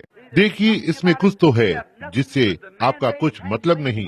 मनुष्य के बनाए तालाब जम सकते हैं और उन्हें बेदारी आदि की आवश्यकता रहती है, परंतु वो मनुष्य जो उस सोते के अधीन होता है, उस सोते में जीवन बिता रहा है, यह रात और दिन होता है। आपको स्थानीय वर्षा पर निर्भर नहीं रहना पड़ता है और स्थानीय बेदारियों पर। आप तो इससे भरे हुए हैं। मैं उसे जीवन का सोता दूंगा जो कि उसमें उमड़ता रहेगा। इसमें कुछ तो है जो कि हर दिन ताजा रहता है, शुद्ध और स्वच्छ रहता है। यह परमेश्वर का बिना मिलावट वाला वचन आपके हृदय और मुंह में है, जो स्वयं को प्रमाणित करता है, अपने लिए बोल रहा है। मैं चिंता नहीं करता कि वर्षा हो रही है या बर्फ गिर रही है, किस प्रकार का मौसम है। आप फिर भी आनंदित रहते हैं क्योंकि पवित्र आत्मा वहाँ है जो उमड़ रहा है। यह छिपी हुई सामर्थ्य है। ध्यान दें, इसका भेद इसी के अंदर है। जो कोई भी पीता है, यह उसे अपने आप को पूरी स्वतंत्रता से दे देता है और उसकी चीजों के प्रयोग के लिए अब आप उसका चुनाव नहीं करते और कहते हैं, भाई, अब मुझे मेथोडिस्ट की कलीसिया में बेदारी के लिए जाना पड़ेगा क्योंकि मैं तो मेथोडिस्ट हूँ। एक बेदारी के लिए मुझे यहाँ जाना पड़ेगा। परंतु यदि मुझे पेंटिकॉस्टल जाना है क्योंकि मैं एक पेंटिकॉस्टल बेदारी वाला हूँ, मैं आपको बताता हूँ, जब आप उस पानी के सोते के पास पहुँचते हैं, उस झरने के, जब आप उससे पी रहे होते हैं, इसमें कोई अंतर नहीं है। आप जो भी मिलता है उसे दे देते हैं। आप कैथोलिक, प्रोटेस्टेंट, यहूदी, नास्तिक या जो भी हो, उसे जीवन की आशा देने के लिए तैयार हैं। आपके अंदर सचमुच में कुछ तो है जो ये कर रहा है। इस विषय में आप एक और चीज का ध्यान करते हैं, आपको इसे पंप नहीं करना पड़ता, आपको पंप करके इसमें से खींचना नहीं पड़ता। मैंने ये बहुत बार देखा है, यहाँ तक कि इसने मुझे बीमार भी कर दिया। कुछ पंप से खींचना, शोर का संगीत और ऊपर नीचे कूदना या बहुत सारा साहित्य, वहाँ शहर में एक बड़े बोर्ड को लगाना, इस घड़ी का मनुष्य, इस घड़ी का केवल एक ही मनुष्य है और वो यीशु मसीह है, जो कि कल, आज और सर्वदा एक सा है। परमेश्वर की ओर से केवल एक ही संदेश वाहक है और वो यीशु मसीह है। जी हाँ श्रीमान, आपको इसे पंप करके ऊपर और नीचे नहीं करना होता है, या नहीं, आपको इसका सदस्य नहीं बनना है। आप बस इसे मुफ्त में लें। आमीन। मैं जीवन का जल का सोता हूँ। तुमने मुझे छोड़ दिया कि जाकर अपने लिए कुछ तालाब बना लें। अब आपको इसे पंप करते रहना, खींचते रहना, इसका सदस्य बनना, इसे खोदना और कुछ नहीं करना होता है। आपको इसे स्वतंत्रता के साथ इसमें से लेना है। आपको मनुष्य द्वारा बनाए गए किसी धर्म विज्ञान की आवश्यकता नहीं है, एक छलनी चिथड़े वाली। न ही आपको यह बताना कि आपको क्या क्या करना होगा, इसने क्या किया है, कुछ भी नहीं। मनुष्य द्वारा बनाया गया धर्म विज्ञान या कोई शिक्षा की व्यवस्था, अपनी बनाई हुई धार्मिकता का धर्म, इसमें उसमें या धार्मिक विधियों के होद, आपको इसकी आवश्यकता नहीं है। इसे वहाँ नहीं होना है। आप उस पर चिथड़ा डालते हैं, यह इसे हवा में उड़ाता है। इसमें कुछ भी नहीं करना होता है। यह आत्मनिर्भर होता है। यह परमेश्वर की सामर्थ्य है जो जीवन के लिए उमड़ती है। क्यों एक मनुष्य इस प्रकार की चीजें छोड़ देगा कि एक व्यवस्था का सदस्य बने? जो मैं कह सकता हूँ यह उससे अधिक है। इसमें चिथड़े वाली छलनी की आवश्यकता नहीं है। इसे इसकी जरूरत नहीं है। इसे आवश्यकता पड़ती नहीं। इसे स्थानीय वर्षा पर निर्भर नहीं रहना पड़ता कि वो इसे भरे। यह हर समय भरा ही रहता है। आमीन। एक व्यक्ति, मैं उसे कहते हुए सुनता हूँ, मैं आज वहाँ कूड़े के ढेर पर था। ओह प्रभु, ओह, मैं परमेश्वर की उपस्थिति में जीवित रहने के लिए आनंदित हूँ, चाहे चीजें सही या गलत चल रही हों। यह मेरा जीवन है। आमीन। वो हमारा जीवन है। वो जीवन है, बहुतायत का जीवन है। जी हाँ श्रीमान। और देखिए वो हमारे लिए क्या करता है। यह अपने आप में सामर्थ और शुद्धता है। इसे होद या किसी अन्य सिद्धांत से भड़काने की आवश्यकता नहीं है, या कोई और विधि। किसी ने कहा कि अच्छा, आपका संगति का कार्ड कहाँ है? आइए देखें। यदि आप एक अच्छे बैप्टिस्ट हैं, मैं देखूंगा क्या आपके पास एक कार्ड है, या एक अच्छे पेंटिकॉस्टल हैं। यदि आप एक वाद वाले हैं, 2 वाद, 3 वाद वाले हैं, या आप जो भी हैं, देखिए इसे किसी की भड़काने की आवश्यकता नहीं है। यह हमेशा चलता रहता है। जी हाँ, आप जानते हैं, मेरे पास ये पुराना होद हुआ करता था। मुझे इसमें पानी डालकर बार बार पंप करना पड़ता था, उस पुराने खींचने वाले पंप से, कि उसमें से उसे बाहर निकालूं। आप जानते हैं, थोड़ा और पानी डालो इसमें और इसमें, इससे कीड़े मकोड़े चले जाते हैं और चीजें। उन कीड़ों और चीजों को पंप करके निकालें। यह कुछ इस प्रकार का है जैसे कि यह नियमशील बेदारियां होती हैं। परंतु परमेश्वर का धन्यवाद हो, वहाँ एक सोता लहू से भरा हुआ है, जहाँ पापी उसमें गोता लगाते हैं। आप कलीसिया के सदस्य नहीं बनाते। जब वे सोते के पास आते हैं, आप उसमें से मसीही को बनाते हैं। आप क्यों जीवते जल के सोते को छोड़ना चाहेंगे कि आप ऐसे गंदे पानी के होद से पिए? कोई पानी खींचना नहीं, इसकी सामर्थ इसी में है। इसमें खींचने के लिए पानी नहीं डालना पड़ता है श्रीमान, क्योंकि स्वयं में इसका अपना जीवन इसमें है। इसी प्रकार से परमेश्वर का बीज मनुष्य के हृदय में है। परमेश्वर का जीवन उस व्यक्तिगत में है, ना कि कलीसिया में। आप में, यह आप में है। आप ही वो हैं जिसमें जीवन का जीवांश है।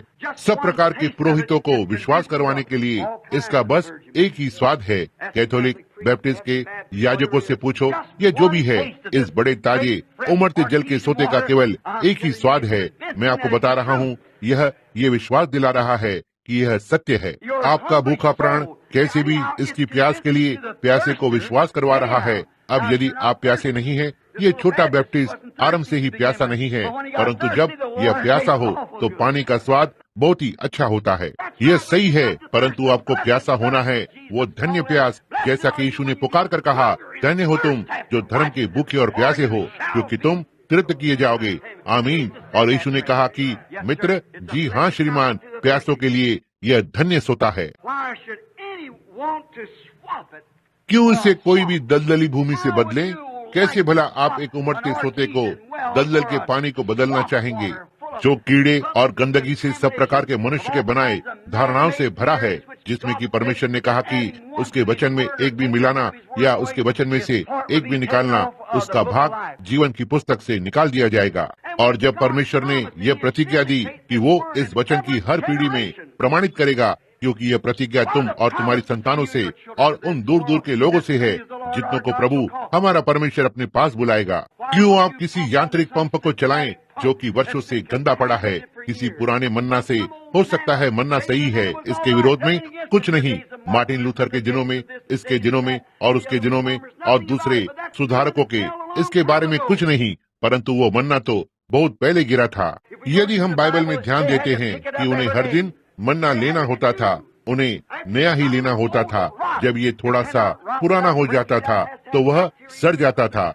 यह बिना तोड़े सड़ नहीं सकता था, इसके अंदर जीवाणु होने थे या कुछ ऐसा जो इसे सड़ा दे। हम जानते हैं कि यह ऐसा ही था। और तंत्र भी इसी प्रकार से हैं। जब यह एक बड़ी बेदारी से दूसरी बेदारी तक पड़ा रहता है तो यह दूषित हो जाता है और कीड़ों से भर जाता है, जैसे कि हौद पूछदार कीड़ों से भर जाता है। जैसे कि हम इसे कहते हैं, छोटे कीड़े उसमें तैरते रहते हैं।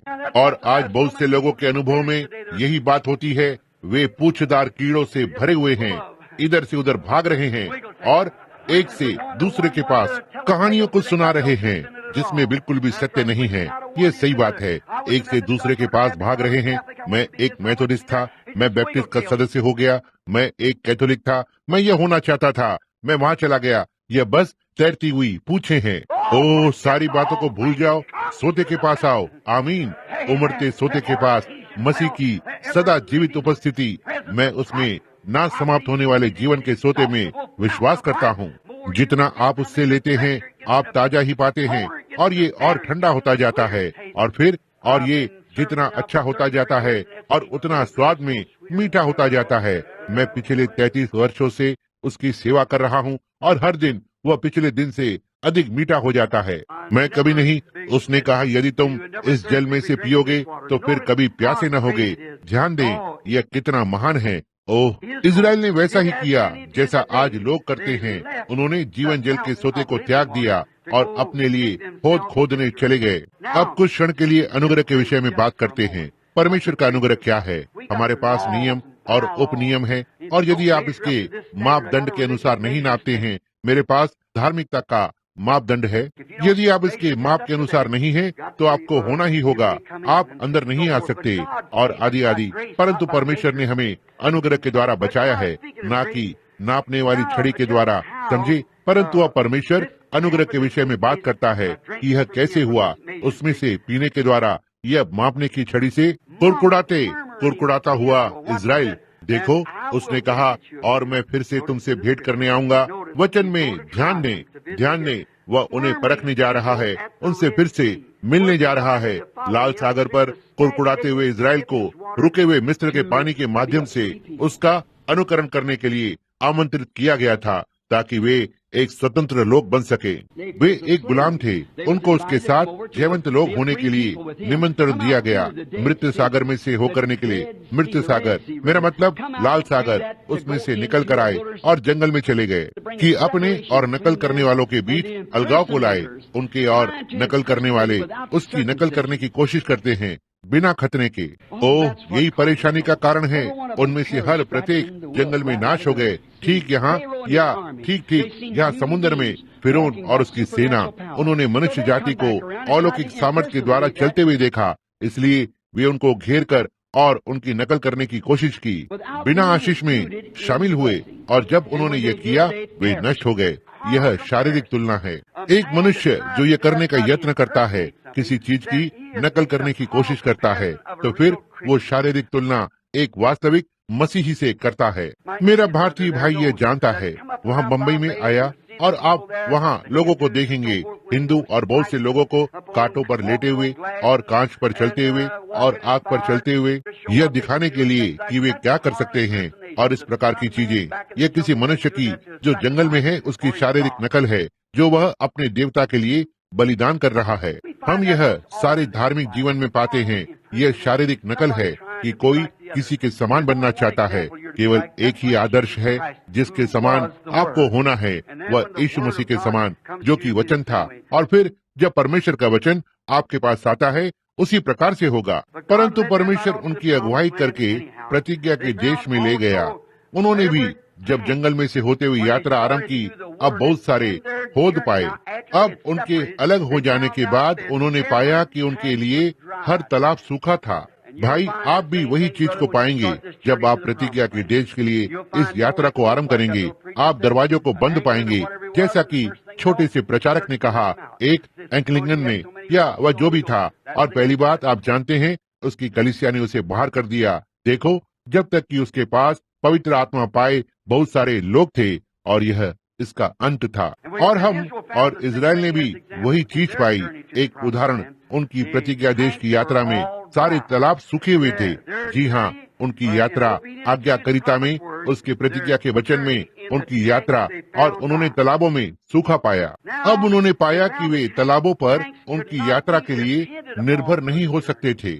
और यदि आप परमेश्वर के वचन की आज्ञाकारिता में यात्रा करने जा रहे हैं और इसकी या उसकी सदस्यता लेने का यत्न करते हैं, आप यह पाएंगे कि संसार का कोई तालाब इसका समर्थन नहीं करेगा, बिल्कुल भी नहीं।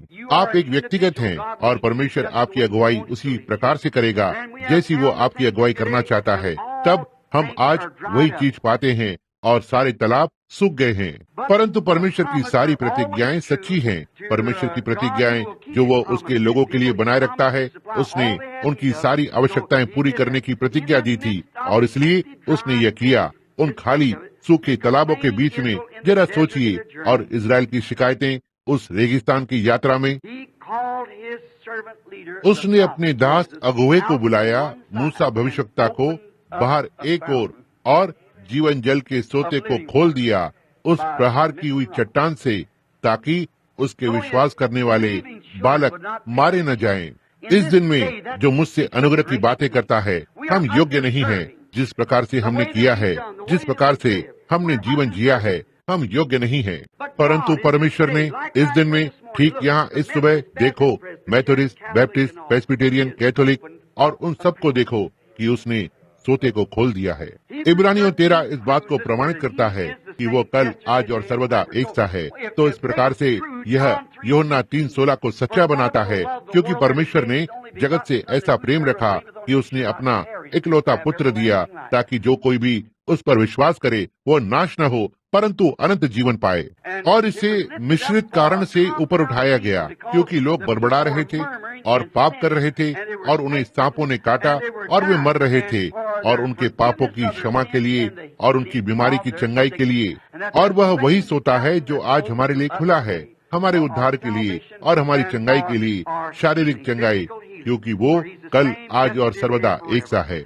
और जब परमेश्वर की प्रतिज्ञा किए हुए वचन के द्वारा आज्ञा अनुसार चट्टान को मारा गया, तो यह शुद्ध जल के लिए तेज बहाव में बह निकला, ना कि रुका हुआ, ना कि गंदा, परंतु परमेश्वर की अपनी उपस्थिति, शुद्ध जल। और वो सब जिसने भी पिया बच गए। अब हम जानते हैं कि यह सत्य है, क्योंकि हम यह पुराने नियम में प्रतीक के रूप में पढ़ते हैं। अब आपको इसे खींचना नहीं है, ना इसे पंप करना कि सदस्य बने, कि धर्म विद्यालय में जाएं, कि सीखें कि इसका उपयोग कैसे करना है।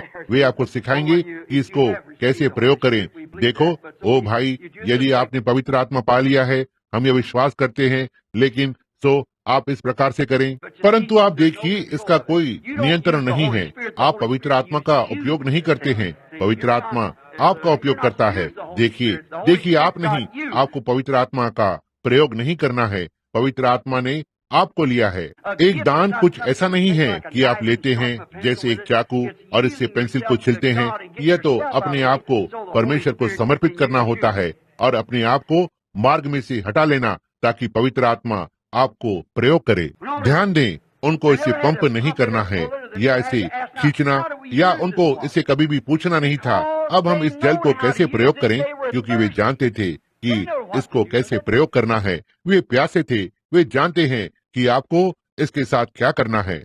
और ऐसी ही एक पुरुष या स्त्री होता है, चाहे जो भी संस्था या संप्रदाय हो जिससे वो संबंधित है, यदि उसे परमेश्वर की प्यास है तो उसे धर्म विद्यालय में वापस नहीं भागना है जैसे इस एंग्लिकन भाई ने किया था, या ब्रिटिश भाई ने पिछली रात्रि वापस जाकर और एंग्लिकन कलीसिया से परामर्श लिया कि जो महान दान उसे मिला है उसका प्रयोग कैसे करे, अन्य भाषा में बोलना, और उसे यह कैसे करना चाहिए। नहीं तो आरंभ से ही वे उसे बाहर निकाल देते। समझे, वो प्यासा था, इसलिए बस परमेश्वर ने उसे भर दिया। इसके लिए वहाँ बस यही था, यह प्यास होती है और फिर वो भरता है। आपको उसे कोई नियंत्रित नहीं करना है कि कोई आपको बताए कि इसके साथ क्या करें। परमेश्वर हर एक जन की व्यक्तिगत अगुवाई करता है उसी मार्ग पर जिस पर वो चाहता है कि आप जाएं। आप स्वयं एक व्यक्तिगत हैं, आप परमेश्वर के भाग हैं, आपका स्थान कोई और नहीं ले सकता, और किसी के पास जाने का कोई मार्ग नहीं है। और अब कहते हैं मुझे इसके साथ ऐसा करना है या मुझे उसके साथ ऐसा करना है। नहीं श्रीमान, परमेश्वर इसका प्रयोग उसी प्रकार से करता है जैसा वो चाहता है। जब आप प्यासे हैं तो आप पर्याप्त पीना जानते हैं, और यदि आप आज प्रातः प्यासे हैं तो इसमें से पिए। बस आपको यही करना है। परमेश्वर ने उनकी प्यास के लिए एक मार्ग को प्रदान किया है। प्यासे बालकों को स्वयं में स्वतंत्रता से भागीदार हों, और परमेश्वर ने हर पुरुष और स्त्री के लिए एक मार्ग को प्रदान किया है। इस प्रातः जो भी भूखा और प्यासा है, संभवतः आज लोग बैठे हुए हैं, कभी भी बचाए नहीं गए। यहाँ पर लोग बैठे हैं जो कि बचने के कगार पर हैं कि बच जाएं। यह लोग एक कलीसिया के सदस्य के समान बैठे हैं कि आप सही करना चाहते हैं, परंतु आप तालाब से पी रहे हैं। वे आपको ये सत्य कभी भी नहीं बताएंगे। आने के लिए केवल एक ही चीज है कि परमेश्वर की प्रतिज्ञाओं को लें और सोते के पास आ जाएं, तब वो प्यास को बुझा देगा। वह जो इस सोते से पीता है फिर कभी प्यासा ना होगा। ध्यान दें अब कैसे उसने उसके अपनों को स्वतंत्र किया, जिन्होंने अनुग्रह से इस जल को ग्रहण किया, और किसी व्यवस्था के द्वारा नहीं या एक शिक्षा के होद के द्वारा उसने अपने वचन को प्रमाणित किया कि यह जीवनदायक स्तोत्र है। कितने यहाँ पर इस बात को जानते हैं कि आपने जीवन को पाया जब आपने उस वचन को लिया और उसके जल को। बस आप ये जानते हैं कि आपने जीवन ग्रहण किया है। आइए उदाहरण के लिए एक या दो और उदाहरण लें और फिर मैं बंद करने जा रहा हूँ कुछ ही क्षण में। मेरे पास कहीं वो बटन होना चाहिए, परंतु ध्यान दें मैं बात करता जाता हूँ, परंतु मेरा ऐसा करने का अभिप्राय नहीं है। चलिए आइए उदाहरण के लिए लेते हैं थोड़े से लोगों को। आइए एक स्त्री को याकूब के कुएं पर लेते हैं, खोदा हुआ कुआं। वहाँ वो बैठी हुई थी, वह बस इतना ही जानती थी वह कुआं है और वहाँ वो पानी लेने आती है। और वहाँ कुएं के सामने उसने उस छोटे से दृश्य में पाया कि एक मनुष्य वहाँ बैठा है जो एक यहूदी है और वो सामरी है। वह सुखार का एक नगर है, और हम पाते हैं कि यह मनुष्य, यह यहूदी ने कुछ असाधारण से वचन इस स्त्री से कहा मेरे लिए पानी ला। अब उसने कहा हम में अलगाव है, तेरे लिए ठीक बात नहीं है कि तू मुझसे इस प्रकार का प्रश्न करे, तू यहूदी होने के नाते और मैं एक सामरी हूँ। उसने कहा यदि तू जानती कि तू किससे बात कर रही है तो तू मुझसे पानी मांगती और मैं तुझे जल देता कि तुझे इस कुएं पर पीने को नहीं आना पड़ता, तुझ में जीवन जल फूट पड़ता। ध्यान दें, जब उसने पाया कि यह सत्य प्रमाणित हो गया।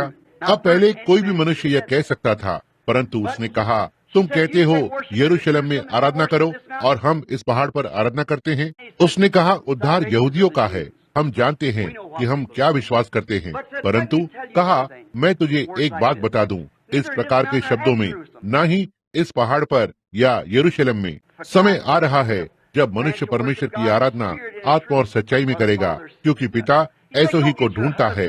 उसने कहा जा अपने पति को बुला कर ला। ध्यान दें, यहाँ यह प्रमाणित करता है, यहाँ दर्शाता है कि वो किस सोते के पास थी। कहा जाकर अपने पति को यहाँ बुला कर ला। उसने कहा मेरा कोई पति नहीं है। उसने कहा तूने सच कहा है, लेकिन यह ऐसा प्रतीत होता है कि यह स्पष्ट विरोधाभास है जो उसने उससे कहा, और कहा जाकर अपने पति को बुला। बोली मेरे पास कोई पति नहीं है। कहा तूने सच कहा। कहा क्योंकि तेरे पास 5 थे और वो जिसके साथ तू अब रह रही है वो तेरा नहीं है। उस स्त्री पर ध्यान दें जो कि आज के याजकों से कितना भिन्न है। उस दिन के याजकों ने वही चीज घटित होती देखी और कहा यह शैतान है। एक मस्तिष्क को पढ़ना या एक बाल जबूल। देखिए वे उस दिन की प्रतिज्ञा के वचन को देखने में असफल रहे, परंतु वो छोटी स्त्री किसी भी याजक से अच्छा वचन को समझती थी। उसने कहा श्रीमान मुझे प्रतीत होता है कि तू एक भविष्यवक्ता है। 400 वर्षों से हमारे पास नहीं है, मलाकी के बाद से। परंतु कहा, हम एक की प्रतीक्षा कर रहे हैं और हम जानते हैं कि एक आ रहा है, वो मसीहा, और जब वो आता है यही होगा जो वो करेगा। यीशु ने कहा, मैं वही हूँ। आमीन। क्या आपने ध्यान दिया? उसने अपना घड़ा याकूब के कुएं पर छोड़ दिया, नगर की ओर दौड़ी, उमड़ते हुए सोते से भरी हुई। उसने उसे सिद्ध और प्रमाणित होते हुए देखा, और वो जो जीवन का सोता था, मैं आपको उससे परिचय करवाता हूँ। उसने उसे छोड़ दिया। जब वह जीवन का वचन सिद्ध हो गया था, उसे छोड़ दिया और उसी चट्टान को पा लिया था जिसे जंगल में प्रहार किया गया था, और सिद्ध हो गया कि तब वो वहाँ उपस्थित था। मैं ये कहूँ कि वही परमेश्वर जो उन बीते दिनों में था, जिसके विषय में हमने बहुत कुछ बोला, वो अब यहाँ पर उपस्थित है, न कि किसी धर्म ज्ञान की समझ के द्वारा, परंतु उसके प्रमाण के व्यक्तिगत ज्ञान के द्वारा कि वो अंतिम दिनों में अपना पवित्र आत्मा उसकी कलीसिया पर उंडेलेगा। वो एक मैं था नहीं है, वो अब भी मैं हूँ है, हमेशा वर्तमान काल। तब वो होद अपना स्वाद खो देता है, और इसी प्रकार हर मनुष्य जो कोई भी परमेश्वर की सामर्थ के अंदर गिरता है, पवित्र आत्मा के बपतिस्मे के द्वारा संप्रदाय व्यवस्था अपने स्वाद को खो देती है। अब आप वह ठहरे हुए जल के मेढक और छिपकलियों और कीड़े मकोड़े और आदि आदि नहीं चाहते। आप उस ताजे शुद्ध सोते के द्वारा पी रहे हैं। वो परमेश्वर का वचन जो आपके प्राण में हर घड़ी ताजा रहता है, वैसे ही जैसा अब, जबकि वचन सत्य सिद्ध हो गया है। और चखें और देखें, क्या यह ऐसा सही नहीं है? हालांकि उस जलाशय ने अपनी सेवा अच्छे से निभाई थी, उसने अपने समय की सेवा का काम पूरा किया, लेकिन आप देखिए, वहाँ अब जीवन का सोता मौजूद था। अब याकूब का कुआं आत्मिक प्यास बुझाने के लिए पर्याप्त नहीं था। वे सोचते थे कि यदि वे उसी कुएं से पिए तो इसमें कोई बात नहीं, लेकिन अब तो जीवन का सोता स्वयं वहाँ बैठा हुआ था। अब हमें व्यवस्था और संस्था जो हमारे पास थी, उसकी आवश्यकता नहीं है। हम अंत के समय में हैं, और परमेश्वर ने अंत के समय में प्रतिज्ञा की है वे चीजें जो वो करेगा, और उसे हम वचन में पूरा होते हुए देखते हैं। हम सुनते हैं कि सेना की सामर्थ खड़ी हुई है और थरथराते हुए कह रही है, कुछ तो घटित होने को है। हम अनुभव करते हैं कि पवित्र आत्मा हमें चेतावनी दे रहा है कि कुछ घटित होने को है। हम देखते हैं हर चीज अपने क्रम में है, तो फिर उस व्यवस्था को छोड़कर और उस सोते के पास आ जाओ। जी हाँ श्रीमान, इसके उद्देश्य को पूरा किया, परंतु अब वो इस सोते के आमने सामने थी। यूहन्ना 7:37-38 में यीशु ने मंदिर के पर्व के अंत के दिनों में कहा, उसने क्या कहा? यदि कोई मनुष्य प्यासा है तो वह मेरे पास आकर और पिए। ठीक उन धर्म ज्ञानियों के झुंड के बीच में, यदि कोई मनुष्य प्यासा है तो मेरे पास आए और पिए, क्योंकि वचनों ने कहा कि उसके अंदर से जीवन के जल की नदियां फूट निकलेंगी। वहाँ जीवित सोता है, यही वो सोता है जिसे आज लोग छोड़ चुके हैं। उस संस्था के लिए उन्होंने जीवित जल के सोते को छोड़ दिया। मैं आपसे उसकी भेंट कराता हूँ, वह मेरे लिए, और अब मैं बंद कर रहा हूँ। वो मेरे लिए वो हाजिरा के जीवन का सोता है, और उस बच्चे के लिए जब वे जंगल में मर रहे थे। मैं विश्वास करता हूँ कि वह यशाया 32 की चट्टान है। वह उस थका देने वाले देश में एक चट्टान है। वह तूफान के समय में शरण स्थान है। जकरिया 13, वह वो सोता है जो दाऊद के घराने में पापों के लिए फूट पड़ा। मैं उसका ऐसा ही होने का विश्वास करता हूँ। क्या आप नहीं करते? भजन संहिता 36:9 में वो दाऊद के जीवन का सोता है। वो अब भी दाऊद का सोता है, और हरी हरी चारागाहें वो दाऊद के लिए बहता हुआ सोता है। उत्पत्ति 17 में वह अब्राहम को पिलाने वाली छाती है, एल शदाई। परंतु जब उसका जीवन उसमें से निकल गया, तब भी वह, परमेश्वर ने कहा, 100 वर्ष का मनुष्य, ये चीज कैसे होंगी? मैं बूढ़ा हूँ, मेरी पत्नी बूढ़ी है, तो ये बातें क्यों कर होंगी? उसने कहा, मैं एल शदाई हूँ। अब एल वो होता है, और शदाई स्तनधारी, और शदाई बहुवचन है, जिसका अर्थ होता है मैं अल शदाई परमेश्वर हूँ। जैसे एक बच्चा चिड़चिड़ा रहा है और यह बीमार है और उसकी शक्ति चली गई है, अपनी माँ की छाती पर झुका हुआ और अपनी शक्ति को वापस पा लेता है। निश्चय ही केवल यही नहीं, जब वह पी रहा होता है तो फिर और नहीं चिड़चिड़ाता है। माँ की छाती पर यह संतुष्ट हो जाता है जब वह उसकी शक्ति को पा रहा है। और कोई भी मनुष्य जो परमेश्वर की प्रतिज्ञा को अपने हृदय में लेगा कि प्रतिज्ञा तुमसे और तुम्हारी संतानों से और उनके लिए जो दूर दूर हैं, जितनों को प्रभु हमारा परमेश्वर बुलाएगा और उसके सामने रखेगा और आपकी शक्ति को वापस करेगा। बेचैन बालक, इसका विश्वास करें, यह विश्वासियों के लिए है। विश्वासी कवि के लिए मैं बहुत से गीत याद कर सकता हूँ जो कवियों ने हमारे लिए लिखे। उनमें से एक ने एक बार कहा, वहाँ एक सोता लहू से भरा हुआ है जो इमैनुअल की नसों से निकला। जब पापी उसमें गोता लगाते हैं, अपने सारे दोष और दाग धो डालते हैं। कि मरता चोर इसे देखकर आनंदित हुआ कि सोता उसके दिन में वहाँ हो सकता है मैं भले ही घृणा किया गया, जैसे वो मेरे सारे पाप धो डाले। और कभी जब से विश्वास के द्वारा मैंने उस धारा को देखा जो तेरे जख्मों से बह रहा है, छुड़ाने वाला प्रेम मेरा विषय रहा है और मेरे मरते तक रहेगा। मेरे लिए वो अलग करने वाला वचन का जल है जो कि आपको हर उस चीज से अलग करता है जो उसके वचन के विरोध में है। मैं उसका वह सोता होने का विश्वास करता हूँ। जी हाँ श्रीमान, ये वो जल है जिसने मुझे मनुष्य के बनाए हुए होदों से उस जीवन के जल के लिए अलग किया है। ओ मित्रों, मैं बस आप आगे और आगे जा सकते हैं उन चीजों के साथ जो वो हमारे लिए हैं। वो अल्फा और ओमेगा है, वो आरंभ है, वो अंत है, वो वही है जो था, जो है, जो आने वाला है। वह दाऊद का वंश और संतान है, वह भोर का तारा है, वह मेरा सब कुछ है। और भाई बहन, यदि आपके पास यह एक नहीं होता था और आप उस मनुष्य के बनाए गए तालाबों से अपने सारे जीवन भर पीते आ रहे हैं, तो क्यों नहीं आज प्रातः उस तालाब को छोड़कर और उस सोते के पास आ जाते। अब कुछ क्षण के लिए हम अपने सिरों को झुकाएंगे, अपने झुके हुए सिरों के साथ।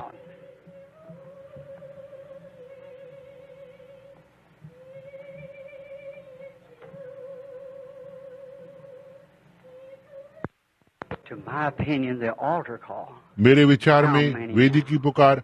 अब कितने लोग हैं? मैं बहुत ही अधीर था। मैंने आपको बहुत देर तक रोका हुआ है।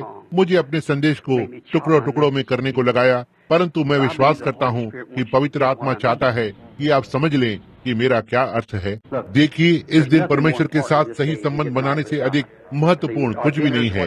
देखो, हमारा भोजन, ये जो कुछ भी है, जो भी है, प्रभु यहाँ पर है। अब मैंने अपने जीवन में इस विषय में केवल एक बार सुना है इस समय से। अब कैसे आप सारे जो यहाँ हैं, ना कि कितने हैं, आप सब जो यहाँ उससे पीना चाहते हैं, जरा एक मिनट के लिए खड़े हो जाएं प्रार्थना के लिए।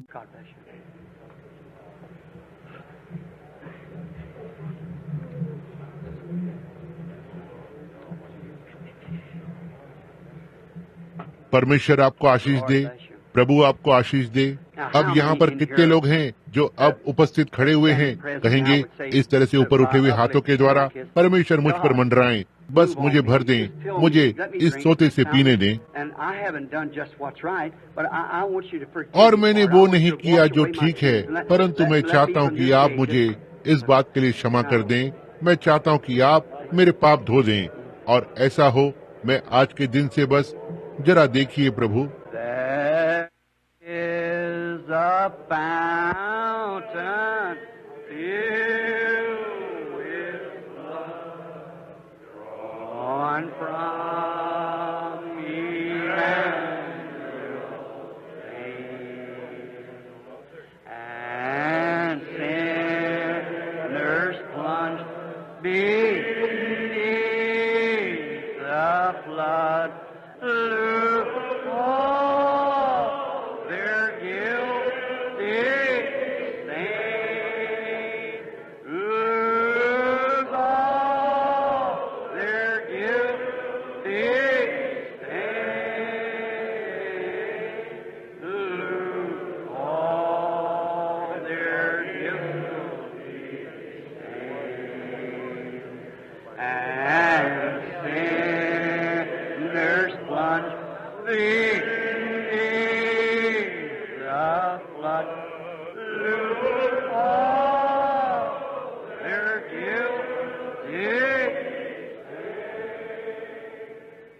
अब आप जो मसीही विश्वासी हैं, आपने मसीह को अपना व्यक्तिगत बचाने वाला स्वीकार किया है, परंतु आपने अभी तक, अब यदि आपने नहीं किया है तो यहाँ वो सोता है। केवल एक जिसके विषय में मैं जानता हूँ वो ये है कि इमैनुअल की नसों से वो बहता हुआ सोता है। अब और यदि आप में से बहुत से जो यहाँ, वो इस प्रकार से है जैसे मैं उस रात्रि छोटे उकाब के विषय में बात कर रहा था, बाड़े पर चूजों के साथ घूम रहा था और वो सिवाय चूजों के कुछ भी और नहीं जानता था, परंतु वो ये जानता था कि कुछ तो ऐसा है जो उसमें चूजों से भिन्न है। और फिर उसकी माँ उसे ढूंढती हुई आई और वह ऊपर से चिल्लाई, यह उकाब की पुकार थी। देखिए, उसे आरंभ से ही उकाब होना था, या फिर वह कभी भी उस पुकार को नहीं पहचान पाता। देखिए, वह वहाँ कुछ तो अंकुरित हुआ होना चाहिए, या फिर ये कभी जीवन उत्पन्न नहीं कर सकता। और वो बीज परमेश्वर का वचन आप में है, तो पवित्र आत्मा यहाँ अंकुरित करने के लिए है, जो कि आपके अंदर वास्तविकता को लेकर आए। कितने यहाँ पर हैं जिन्होंने पवित्र आत्मा का बपतिस्मा नहीं पाया है? क्या आप अपने हाथ उठाएंगे चारों ओर, हर जगह? वास्तव में ईमानदार, यदि आपने पवित्र आत्मा नहीं पाया है और आप चाहते हैं, तो अपने हाथ को ऊपर उठाएं। आप जहाँ कहीं भी हैं, एक क्षण के लिए अपने हाथ को ऊपर रखें। अब मैं चाहता हूँ, आप जो चारों तरफ खड़े हैं और उन्हें देख रहे हैं, मैं चाहता हूँ कि कोई अपने हाथों को उनके ऊपर रखे। मैं इसी समय विश्वास करता हूँ, आप में से जो इसे चाहता है, हर एक पवित्र आत्मा से भर जाएगा।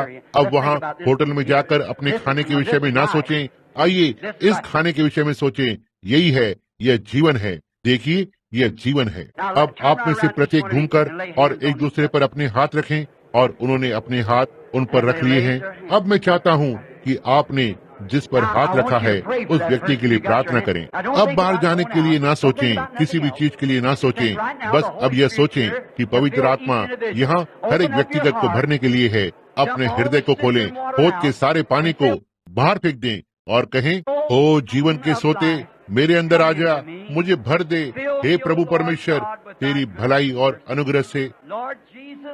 प्रभु यीशु, यह न समाप्त होने वाला सोता है। मैं प्रार्थना करता हूँ कि आप इसमें से प्रत्येक को भर देंगे, होने पाए पवित्र आत्मा यहाँ उतरे। मैं प्रार्थना करता हूँ, हम परमेश्वर किसी भी चीज के विषय में भूल जाएंगे कि अभी अभी पवित्र आत्मा हमारे बीच में उतरा है और हमें जीवन के जल को मुफ्त में हर कहीं से देगा। हे परमेश्वर, इसे प्रदान करें। जबकि वो प्रार्थना और गीत एक साथ निरंतरता में मिश्रित हो रहे हैं, प्रभु, ये जानते हुए कि यह आपकी उपस्थिति है, आपकी दिव्य उपस्थिति है। हम सोते के पास आना चाहते हैं। हम वास्तविक मूल पवित्र आत्मा का बपतिस्मा चाहते हैं। प्रभु, ये लोग इसके लिए प्रार्थना कर रहे हैं। मैं प्रार्थना करता हूँ कि ठीक इसी क्षण में वे अभी परमेश्वर की इस भलाई से भर जाएं। इसे प्रदान करें। हे परमेश्वर, अपने बच्चों की प्रार्थना को सुने। होने पाए आप उनके प्राण में आ जाएं। होने पाए परमेश्वर की सामर्थ और पवित्र आत्मा उन पर छा जाए। परमेश्वर, इसे प्रदान करें। ओ इस ताजगी के लिए हम आपको धन्यवाद करते हैं। स्वर्ग के सामर्थी परमेश्वर की उपस्थिति के लिए हमारे बीच में खड़ा हुआ। ठीक इस दोपहर के समय प्रभु हमें खिलाएं। प्रभु, हम आपकी मेज पर से खाना चाहते हैं। प्रभु, हमें इसी समय खिलाएं। हमें पवित्र आत्मा से खिलाएं। हमारे जीवन में हमारे भूखे झुलसे हुए प्राण प्यासे हैं। जैसा कि आपने गीत के अनुवाद में कहा, यह झुलसी हुई भूमि पर पानी उंडेलेगा। प्रभु, ये होने दे। तेरा वचन तेरे बालकों के हृदय में प्रकट होने पाए। Eternal God, hear the prayer of your servant and give unto us that blessing. सूखी झुलसी हुई भूमि पर पानी को डालें। अनंत परमेश्वर अपने दासों की प्रार्थना को सुन ले और हमें वो आशीष दे। आमीन। अब बस उसकी महिमा करते रहें। जान लो, पवित्र आत्मा यहीं पर है। यदि आप इसे नहीं पाते हैं तो यह आपकी गलती है।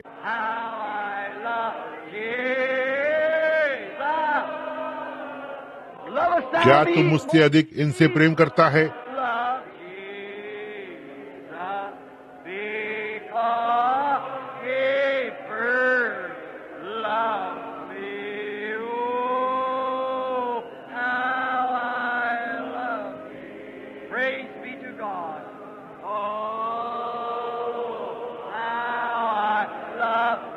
What if he comes just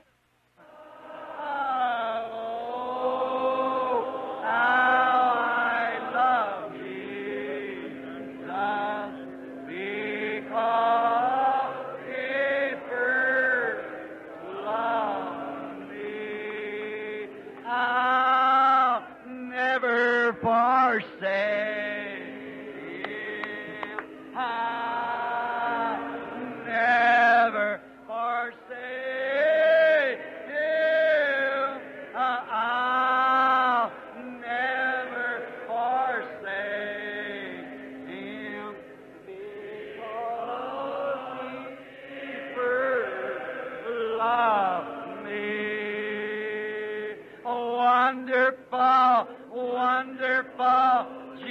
Jesus is to me the Counselor, Prince of Peace, mighty God is He. Oh, saving me, keeping me from all sin and shame. Oh, wonderful is my Redeemer, praise His. अब आइए उसके लिए गाएं। Oh, wonderful, wonderful, Jesus is to me. Counselor, the Prince of Peace, mighty God, oh, saving me, keeping me from sin and shame. Wonderful is my Redeemer, praise His name. वे सब जो अनुभव करते हैं कहें आमीन। ओ हालेलुया। मैं देख रहा हूँ कि अब लोग आ रहे हैं पवित्र आत्मा के साथ। I once was lost, now I'm found, free from condemnation.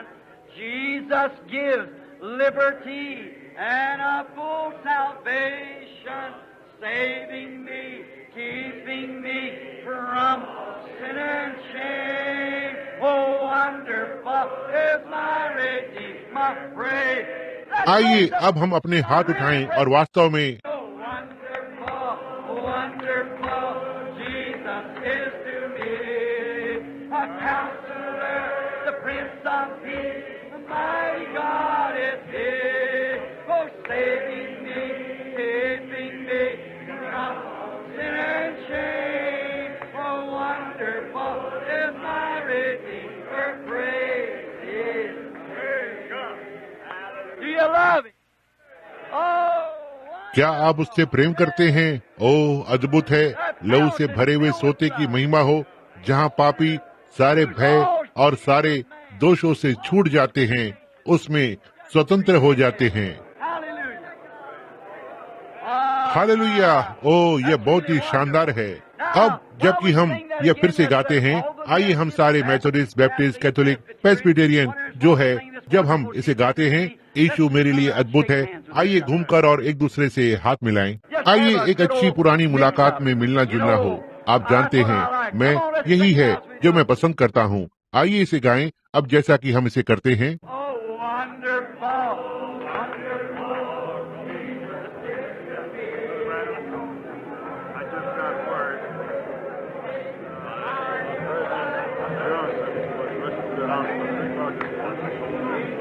And maybe we ought to pray for him.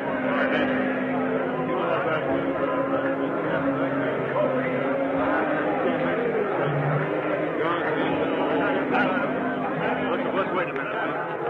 Wonderful, Jesus is. That's right. Oh, Counselor, Prince of Peace. You want to step down? Earl Casey. Keeping me from all sin and shame. Wonderful is my Redeemer. There's down through me. It makes the lame to walk and the blind to see. It opens prison doors, sets the captives free. Well, there's a river of life flowing down through me. Bible ने कहा उनके लिए प्रार्थना करें जिनके पास अधिकार है। Our Heavenly हमारे Father, स्वर्गीय पिता, हम यहाँ व्याकुलता और आवश्यकता में खड़े हैं अपने राष्ट्र के अगुवे के लिए, हमारे राष्ट्रपति के लिए। He may never प्रभु हो know सकता है वह इसे कभी न जान पाए, परंतु आप ये जानते हैं। मैं भाई जॉनसन के लिए प्रार्थना करता हूँ, जो वास्तव में विश्वासी होने का दावा करता है। और पिता, एक हृदय का दौरा, हम समझते हैं कि उसने उस पर प्रहार किया है। परमेश्वर, मैं प्रार्थना करता हूँ कि उसके जीवन को बचा लें।